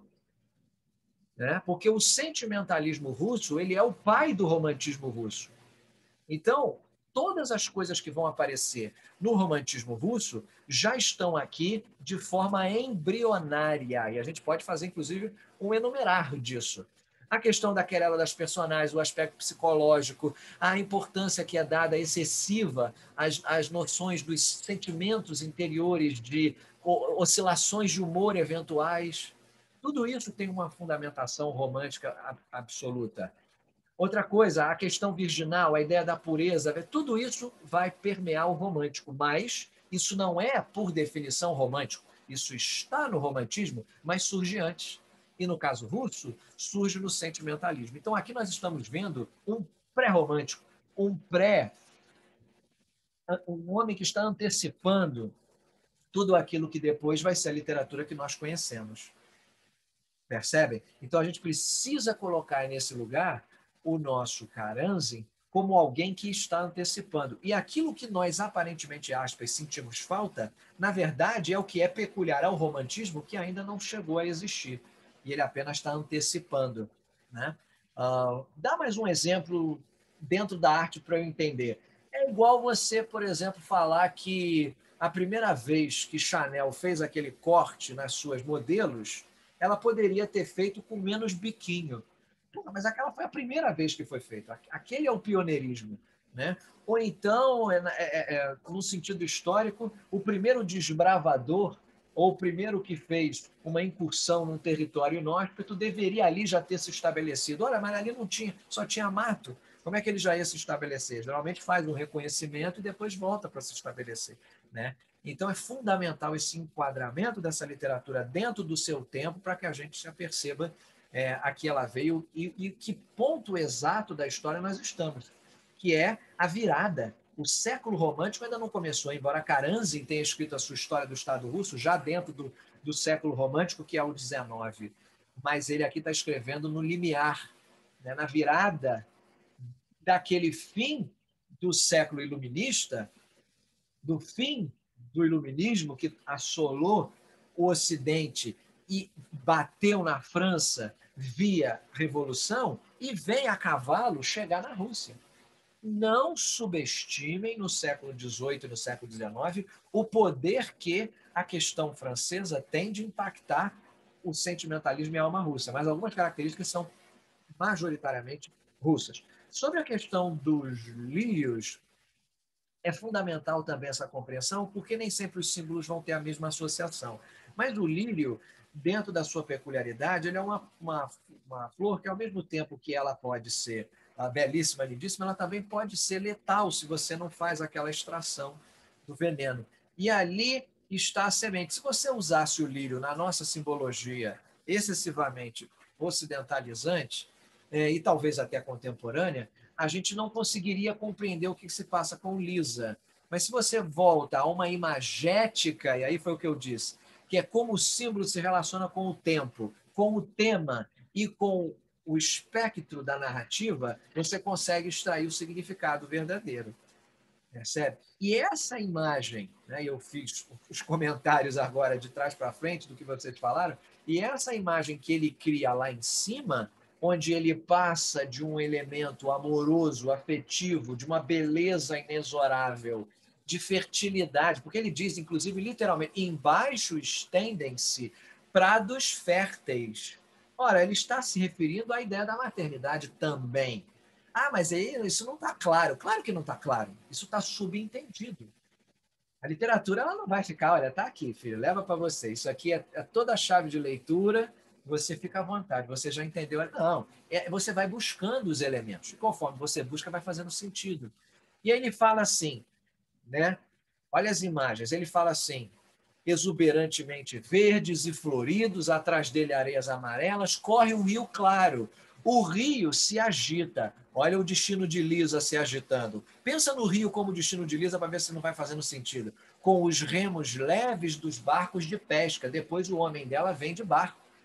De carga que vem navegando desde os pontos mais férteis do império e suprem de cereais a ávida Moscou. Esse homem veio do outro lado do rio para ter com Lisa, e ele é um homem rico que vem trazendo o quê? A compra do trabalho dela, ele não queria que ela vendesse para mais ninguém. Então, da mesma maneira que os barcos de carga vêm navegando desde os pontos mais férteis do império para suprir a ávida Moscou, Eraste vem em sua balsa, com seu dinheiro no bolso, para comprar o trabalho de Lisa, desde seu lugar de fala fértil, para poder suprir as necessidades da ávida Lisa e sua mãe. Estão percebendo? É aí é que a análise fica interessante, aí que dá aquele arrepio e a gente fica gostando da história que está falando. É mais ou menos desse jeito. E nesse momento é o quê? É a luz. É a luz. E ele vai. Do outro lado do rio, você vê um bosque de carvalhos e numerosos rebanhos ali à sombra das árvores. Jovens pastores cantam canções simples e tristes. Daí para 2 minutos, ele já bota o cara ajoelhado e daqui a pouco desiste da vida e já morreu. Está entendendo? Que é o quê? O que aconteceu com Lisa. Ela foi tomada por esse sentimento, por essa onda, para usar ainda dentro da metáfora da questão aquática, o rio como uma associação de luz, e aí a gente entende esse movimento da escuridão para a luz e da luz para a sombra, que é a ideia do. Olha a letra maldita. É a ideia do mosteiro, que é a ideia da escuridão, levando para o amor, que é essa ideia da luz, o sentimento que ela tem por ele, e terminando com a imagem do trágico do suicídio, que é o retorno a essa sombra. Não é que faça um triângulo sombra, luz e sombra de novo, ou trágico, não. É uma ida e uma volta. Ele vai para a luz e volta para a sombra. Ele começa na luz e vai para a sombra, nas descrições de natureza. E a história de Lisa? Começa na luz e vai para a sombra. É igualzinho ao mesmo movimento. Esses movimentos são análogos. Análogo quer dizer igual, não. Quer dizer que se equivalem em seu sistema. A natureza e os eventos que aconteceram na Rússia entram nesse espectro. E na vida trágica de Lisa e na sua personalidade. Acontece o mesmo. Estão percebendo? O que mais que a gente pode falar? Se vocês repararem, essa simbologia da história, ela é muito simples. A narrativa ela é muito objetiva e simples, depois que ela assume o relato de Lisa.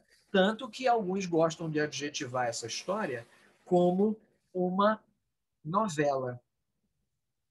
E o que é simples o tempo inteiro? Onde é que está essa simplicidade? Lisa. Lisa é a nossa simplicidade. Então, a figura de Lisa representa aquilo aqui que é simples. Pensa, raciocina junto comigo. E o nosso Erast representa tudo aquilo que é complexo. O que o Erast fala assim que Lisa entra no escritório dele e ele já está casado lá com a velha rica? O que ele fala para ela? Qual é a frase que ele usa para resumir a situação que se deu naquele encontro, naquele momento? Né? O que ele fala? Ele vai dizer, olha, né, Lisa, as circunstâncias são outras. Agora eu estou casado. Quer dizer, tudo para ele é complicado, ele não abre o jogo, ele já oscilava entre a luz e a sombra que estava dentro dele, e ele vem da sombra e Lisa vem da luz. Olha só, olha só, vamos raciocinar isso juntos.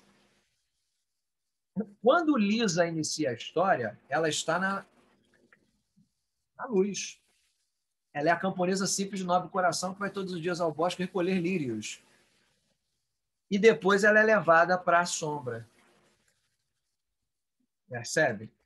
E o nosso Eras? O que acontece com ele? Ele vem da sombra. Ele vem da sombra. Se ela vem da luz, ela é simples. Se ele vem da sombra, ele é complexo. Quando ele vai para a luz, ele se torna simples. E é aí que é o amor, é o ápice do clímax da história, quando os dois estão em uníssono na luz. Só que ele volta para a sombra. Ah, ele volta para a sombra. Vê bem se isso não tem uma lógica, se você está falando alguma loucura aqui que não tem razão de ser. Ele vai para a sombra. Quando ele chega nessa sombra, depois, o que é essa sombra dele? A guerra. Esse retorno dele à sombra, ele puxa a Lisa da luz para a sombra de novo. Ou melhor, ele puxa Lisa da luz que ela manteve para uma sombra indelével que ela nunca tinha experienciado. Estão percebendo? Quem faz o verdadeiro movimento complicado é Eras, que vem da sombra, vai para a luz e volta para a sombra. E Lisa? A Lisa estava na luz e foi para a sombra puxada por ele. Porque o que faz ela ir para a sombra é o movimento dele. Ah, mas ela teve um momento que ela ficou ansiosa. Sim, mas quando ele voltou à esperança, se ela teve alguma sombra, foi uma sombra, sabe, pueril, momentânea, sem grandes relevâncias e aspectos dessa razão. Então, aqui está o que a gente deve considerar no nosso escrutínio como o par binômio de oposição. Lisa de um lado e Eraste do outro. Essa é a verdadeira oposição aqui do texto. Então, esse é o nosso binômio. Esse é o nosso binômio de oposição. A ideia da luz e da sombra, do simples e do complexo, Lisa de um lado e o Eraste do outro. Tá? Isso é fundamental para a gente compreender a ideia toda. Já falamos da ideia do foco na psicologia das personagens, falamos da desigualdade social, mas é importante também colocar aqui uma consideração que ajuda a reforçar isso, que no modo de escrita do Karamzin, lembrem que ele é um homem que revoluciona o modo de narrar a história, ele é uma figura que reforma a linguagem literária, ele trava monólogos internos do próprio narrador, que às vezes faz pausas para poder fazer raciocínios. Percebam? E isso ajuda os temas a se interrelacionarem. Nós falamos dos temas como o amor, principalmente o amor desigual, a natureza e a maternidade. O amor desigual está aparente onde? Onde, ao mesmo tempo que eles se amam, eles têm uma fraternidade e uma intimidade entre eles, porque eles se tratam como irmãos, e o próprio Eras quer associar isso como uma irmandade. Quando aquilo vira, através do trovão, a perda da virgindade dela, existe a culpa, e aí o início da sombra. Né? Quando você fala dessa natureza, nós já conversamos, a mudança na paisagem e a mudança nos humores da trama é justamente o mesmo que se passa no interior dessas personagens. Então, uma coisa que a gente tem que raciocinar, e é um raciocínio fundamental aqui, é o seguinte: o sentimentalismo dessa história, ele não tem conhecimento do historicismo. Ou seja, vou até escrever aqui, o sentimentalismo, ele não conhece historicismo. Ele não conhece historicismo. O que isso quer dizer? Que a narrativa que nós estamos observando, ao trazer uma sentimentalidade, ela aparentemente não está tratando das questões históricas, não está tratando das questões dessa sociedade, mas a aparência não é a essência. Quando você vai puxar, está tudo ali. O papel da mulher na sociedade, a expectativa de promoção social por via do casamento, vide ele tendo que casar com a mulher rica para pagar as dívidas. O relegar ao sentimento de amor para o segundo plano em detrimento das exigências da cobrança da sociedade. Ele morre de desgosto, consumido pela culpa do que aconteceu com Lisa, mas, no jargão, preferia isso do que assumir ela. Né? Não botou ali o anel para assumir o compromisso. Por quê? Ele diz, eu não posso. As circunstâncias são outras. Mas, na verdade, as circunstâncias nunca foram outras. O que aconteceu é que, por um momento, ele se imbuiu de uma ideia de que ele poderia estar diferente do que ele realmente é, ou seja, ele passou para a Lisa uma aparência, mas a essência era outra. E aí a gente volta ao que é o eterno elemento da literatura, que é a dicotomia entre essência e aparência. O que era se aparentava? Um homem renovado que no amor de uma jovem se viu curado. E o que é a prática? O que é a essência? Aquela imagem que ele colocou iria se desfazer rapidamente no primeiro momento em que ele fosse confrontado com a realidade de fanfarrão e de dandy que ele tinha anteriormente. E a história de toda a sociedade está aí presente. No elemento sentimental, você não enxerga isso na superfície, mas é possível buscar historicidade dentro do sentimentalismo. Basta querer. E aí vem, por exemplo, uma crítica muito comum que surge à literatura que vem do sentimentalismo, é uma literatura alienada, que não acrescenta em nada na realidade objetiva. Agora, o que mais tem aqui é o retrato dessa sociedade. É claro que uma leitura boba, superficial, de fruição, não vai perscrutar esses aspectos. Mas quando a gente mergulha, eles ficam cada vez mais evidentes. Giro, alguém quer perguntar ou complementar com mais alguma análise, algum aspecto? O que seria essa marcha fundamental, se é que a gente pode pensar que o romantismo é diferente do sentimentalismo? E não, eu vou entrar ainda, eu estou aqui no sentimentalismo, vou entrar. Será que a gente poderia esperar para falar isso ou podemos fazer um comentário? Por que a gente fala de sentimentalismo como não sendo um romantismo? Né? Será que a gente poderia falar disso talvez mais tarde? Não, a gente pode fazer um comentário só para raciocinar juntos e dirimir a eventual dúvida. O sentimentalismo, ele rapidamente vai se transformar no romantismo numa característica.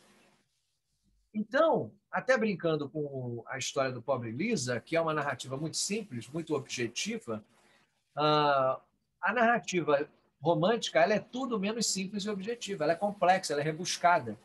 Se eu quiser fazer um paralelo com uma literatura anterior à literatura romântica, eu tenho que buscar no Barroco, por exemplo.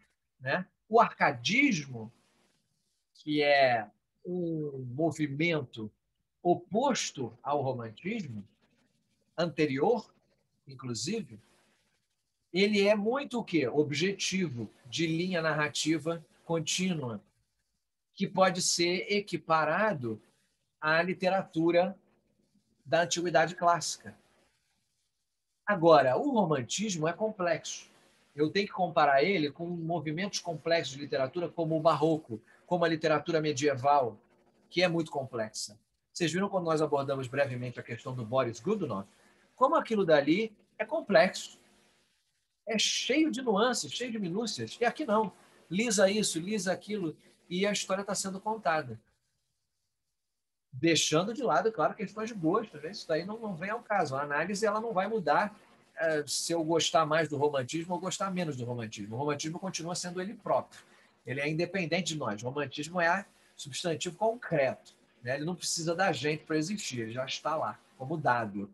Né? Então, aqui, o que a gente vê é que esse grau de simplificação do sentimentalismo, de simplicidade, melhor dizendo, do sentimentalismo, na verdade, não vai ser afeito as questões românticas.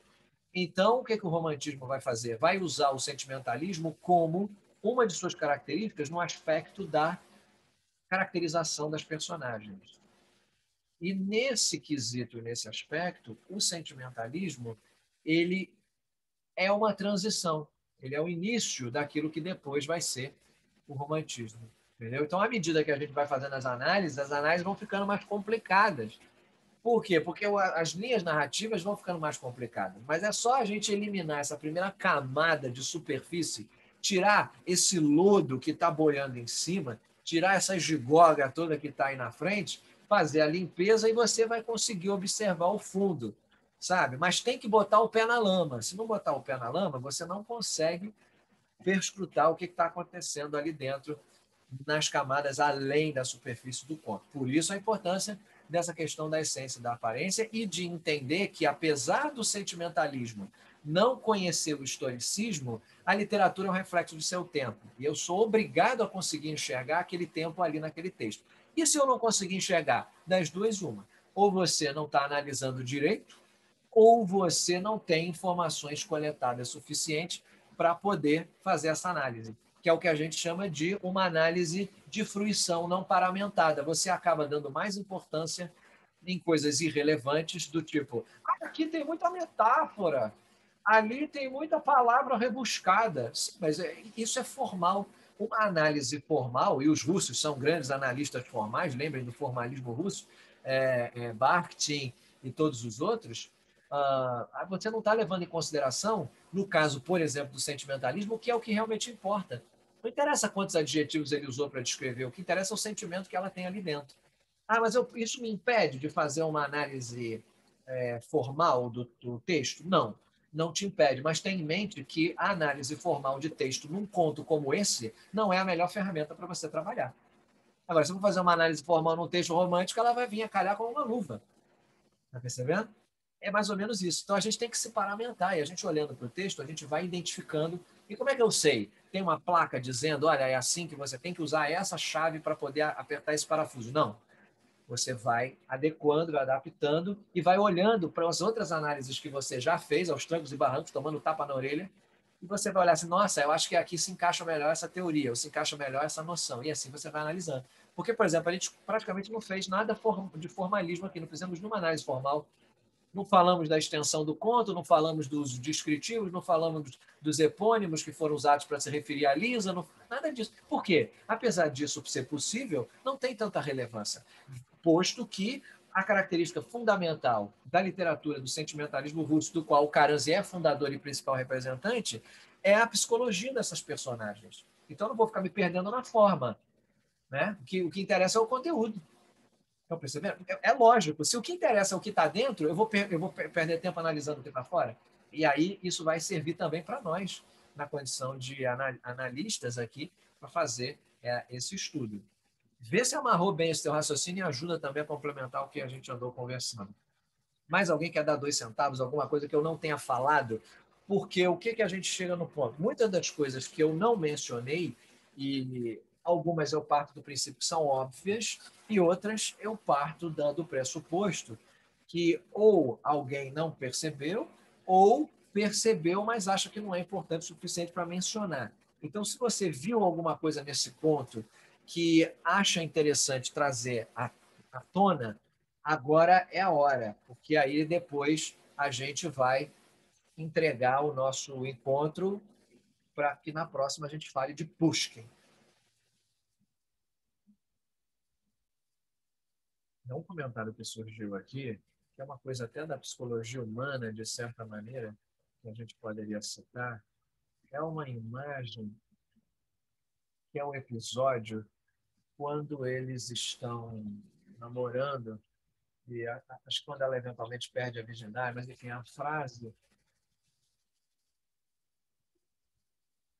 exata que é colocada aqui, e quem conhece o próprio coração e refletiu sobre a natureza de seus prazeres mais ternos, certamente há de concordar comigo que a realização de todos os desejos é a mais perigosa tentação do amor. Isso é extraordinária. A realização de todos os desejos é a mais perigosa tentação do amor.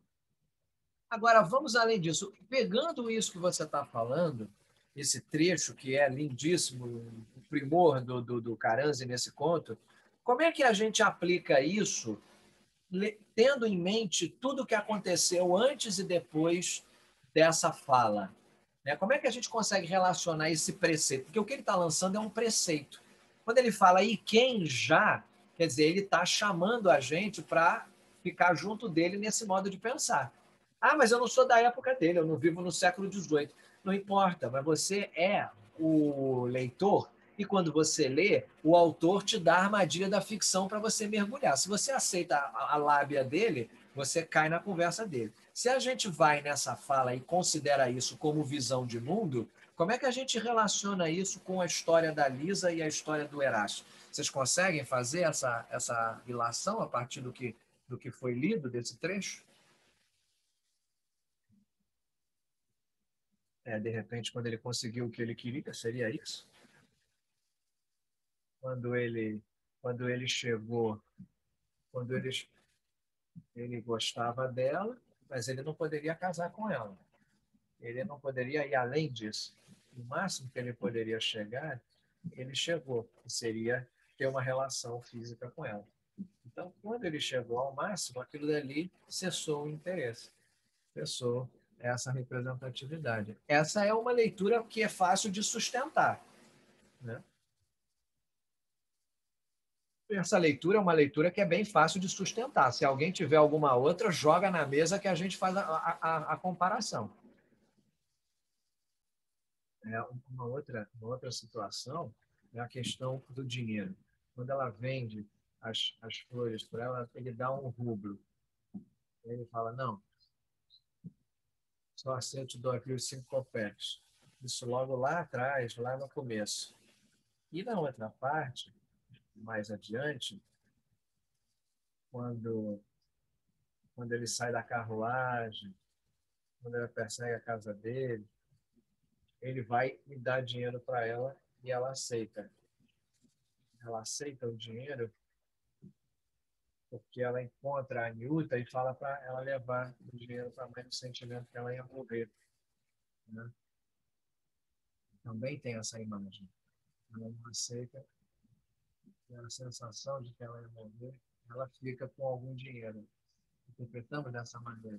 E a gente pode puxar isso junto com o comentário anterior e a gente entender o seguinte: da mesma maneira que ele se locupletou nela, do ponto de vista afetivo e carnal, ele preencheu na ideia masculina ativa e ela foi subtraída do ponto de vista feminino, porque ela saiu perdendo. Né? É a ideia da perda da virgindade. Porque a gente tem que se colocar, para entender a lógica, na mentalidade da época. Então, ele deu, ela perdeu. Então, no começo, quando ela tinha amor para oferecer, ela não aceitava nada além do que era devido. E depois, ele mesmo bota a moeda no bolso dela, aqueles 10 rublos, aquele dobrão de ouro que ele bota no bolso dela, ela depois manda entregar para a mãe. Qual é a fala que ela diz sobre aquele dinheiro no final? Né? Qual é a palavra exata que ela usa para falar até o final? Ela vira e diz assim, estou tentando achar aqui direto, leva esse dinheiro para minha mãe, não foi roubado. O dinheiro não foi roubado. O que foi roubado dela? A virgindade. Entendeu? Então, ela foi roubada de sua própria virgindade. Ela faz questão de sublinhar que o dinheiro não foi roubado e diz-lhe que Lisa sente-se culpada diante dela, porque ela desde o começo queria falar e ele não deixava. Sabe? É aquelas coisas. Você vai buscar. Onde é que está o ponto de virada da história? A primeiro momento em que ela diz, eu vou contar para minha mãe, ele não deixa. Ali a história, ó, ele começa, sabe, bota as asinhas de fora, tá botando a asinha de fora e voa, voa numa boa e cria aquele pandemônio todo, aquela caixa de Pandora que a gente viu. Percebe? Ali é que está o começo do fim. No momento em que ele diz, não vamos falar para ela, e ela diz, tenho que obedecer, ela assina a própria sentença de morte. E isso, do ponto de vista social, a gente não conseguiria ler no século XVIII. A gente só consegue ler hoje. E aí é por que a literatura nunca morre, né? A verdadeira literatura, porque isso está lá presente e a gente só passa a ter essa percepção a partir de agora. Então, junta esses raciocínios que vocês estão colocando com a ideia do que aparece na história e qual é a conclusão que a gente tira inevitável, que é uma troca de perda, e ela foi privada. E quando ele levou a virgindade dela e levou junto o coração dela, ele levou a alma dela, e aquele dinheiro é a alma dela e a virgindade dela devolvida para quem de fato gerou ela, que era a mãe dela. A ideia do ventre com ventre, o útero com útero, o conspurcado com o conspurcado. Olha todas as imagens que a gente pode trazer aí.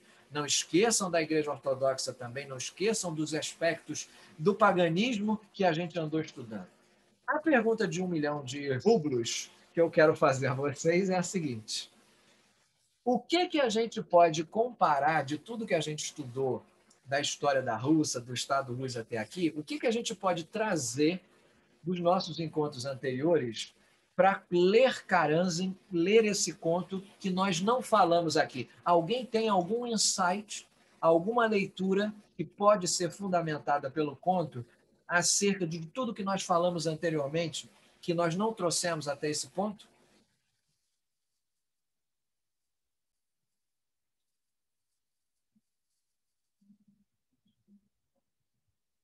A análise aqui que a gente pode colocar, vê-se que a mulher tem uma certa submissão.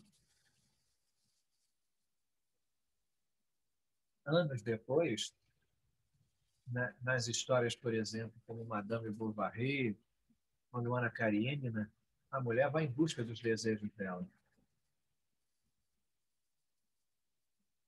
Existe, por exemplo, Ana Karenina, ela está satisfazendo o próprio desejo, ela tem um amante, o Blanche tem um filho com ele, enfim. E a outra, do Gustave Flaubert, Madame Bovary, ela também tem 2 amantes, né? E torra o dinheiro do marido. Mas nessa realidade do século XIX, há um caminho de suicídio. Também, ainda é uma outra se joga no trem, então nós vemos essa coisa do suicídio ainda muito presente, né? O que vem a mostrar que algumas coisas não mudaram enquanto outras se modificaram, né? A mulher perde aquele papel de dolar, de estar parceira, de submissa ao marido, passa a ser a dona do lar no sentido de ganha um status, e ela também tem os seus desejos, apesar da sociedade coibir alguns, mas ela já tem essa visão de manifestar, e isso é típico do romantismo, né?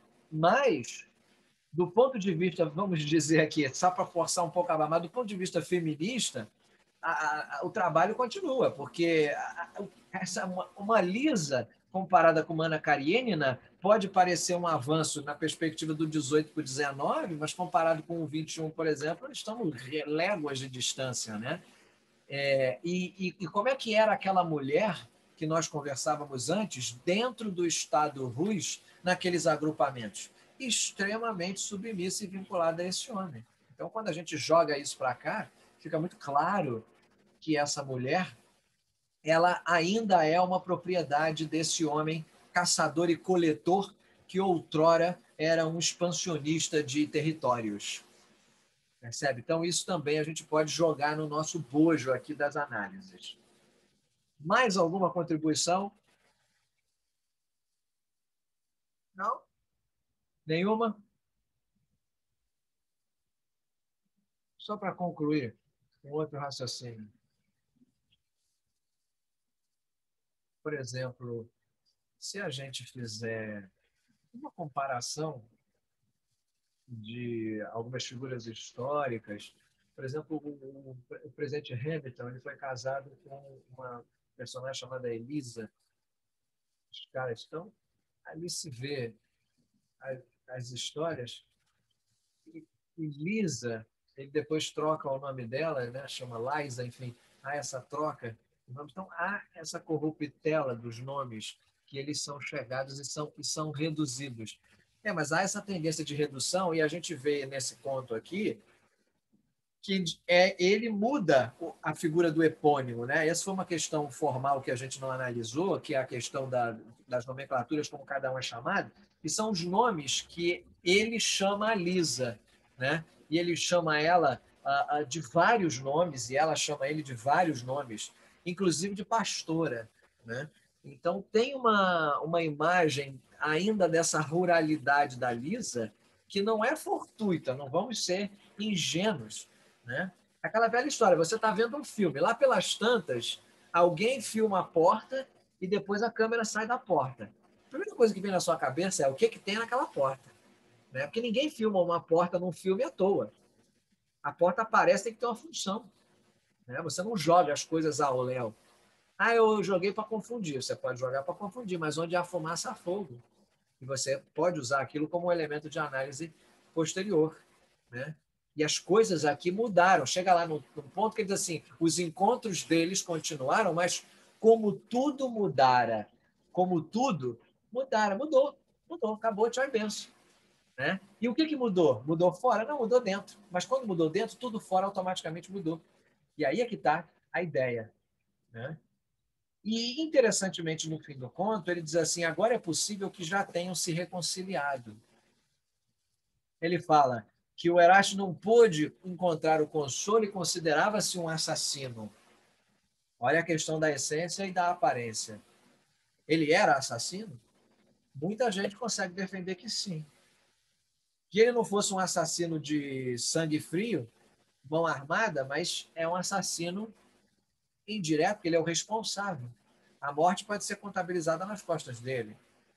Né? E ele mesmo é quem conta a história, ou seja, nós, de uma certa maneira, estamos sabendo da história filtrada pela percepção do próprio Eraste. Isso só nos é revelado no final. E é o Eraste que leva o nosso narrador até o túmulo de Lisa. Então, ele tinha um sentimento de culpa profundo e, com certeza, por amar ela, queria se arrepender e pediu perdão, e é por isso que ele encerra dizendo: agora é possível que eles já tenham se reconciliado. Ou seja, ele abre a possibilidade para que, no fim, ao cabo, apesar da morte, apesar do desfecho, apesar da história trágica, existe margem para o retorno à luz. A pessoa fala: nossa, que coisa deprimente, esse homem, essa mulher se joga no lago, acaba a história, ele fica ali em cima dos restos mortais, mas a pessoa não vê a possibilidade do retorno do equilíbrio. E aí é que está a grande diferença. Você faz uma leitura rasa, é a história de uma mulher que se matou. Mas se você faz uma leitura profunda, eles podem ter se reconciliado no além-vida, porque ele, apesar de responsável pela morte dela, ele se sentia culpado e a amava de forma genuína. O amor dele não pode ser condenado, mas ele era o que era. Só que ele não se expressou para ela da maneira como ele deveria. Ou seja, o grande problema entre os dois era o quê? Essência e aparência. Lisa era essência. Eraste era aparência. E aí está a dicotomia, aí está o par binômio de oposição, e aí está o dilema que nos traz até o fim do conto. Mais um comentário para a gente colaborar.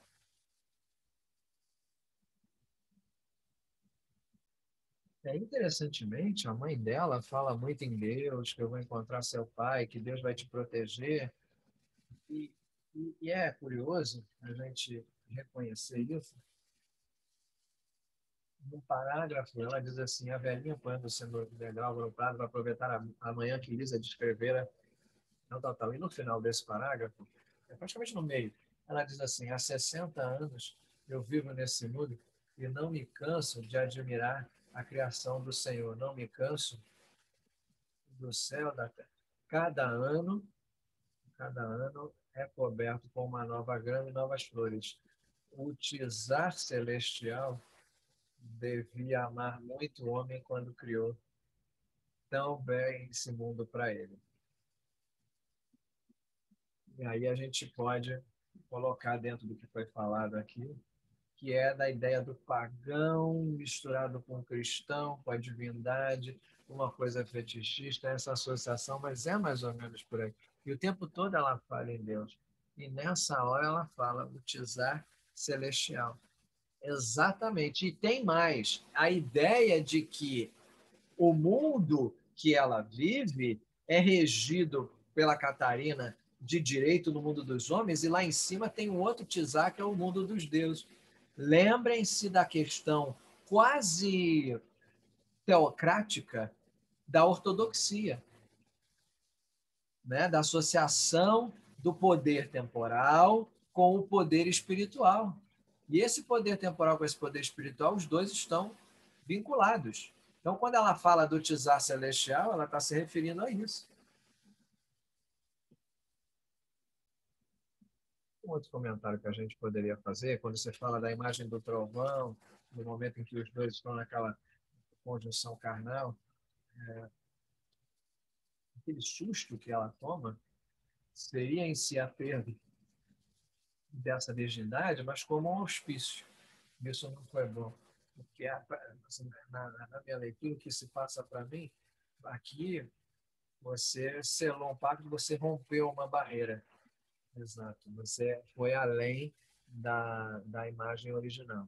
É exatamente isso, né? É aquela brincadeira, trazendo tudo que a gente já viu anteriormente, da religiosidade primitiva deles, não no sentido de pueril e tacanha, mas primeira, né? Da religiosidade anterior pagã deles, associada com esse caminho que o cristianismo foi tendo e colocando essas coisas todas associadas, o que nós vemos? Unido ali, junto, né? A imagem desse ímã sendo rompido através de um trovão, de um raio que rompe em meio ao céu. Né? Então é realmente isso. Ela ultrapassou uma barreira, ele ultrapassou. Desculpa ser fraseológico, mas temos que ser literal e metafórico ao mesmo tempo. Ela ultrapassou uma barreira, que é a barreira de sua natureza de mulher virgem.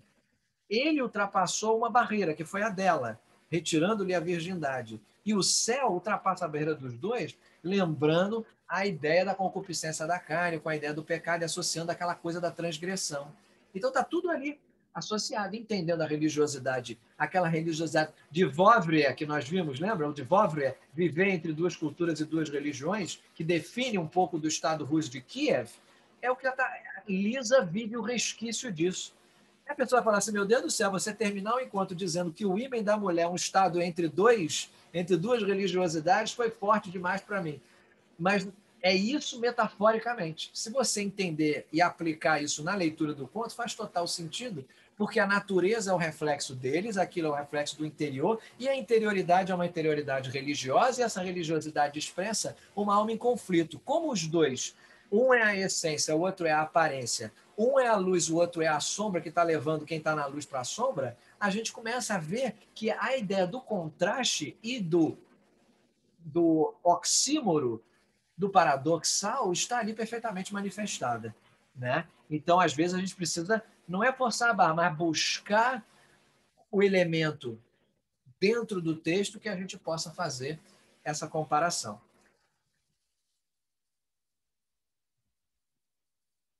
E nessa época, porque a gente se transporta para aquele período. Exato. E aí a gente tem essa ideia de pobre Lisa que nos ensina. No nosso próximo encontro, vamos falar de Pushkin. A gente volta no próximo encontro. Pode falar.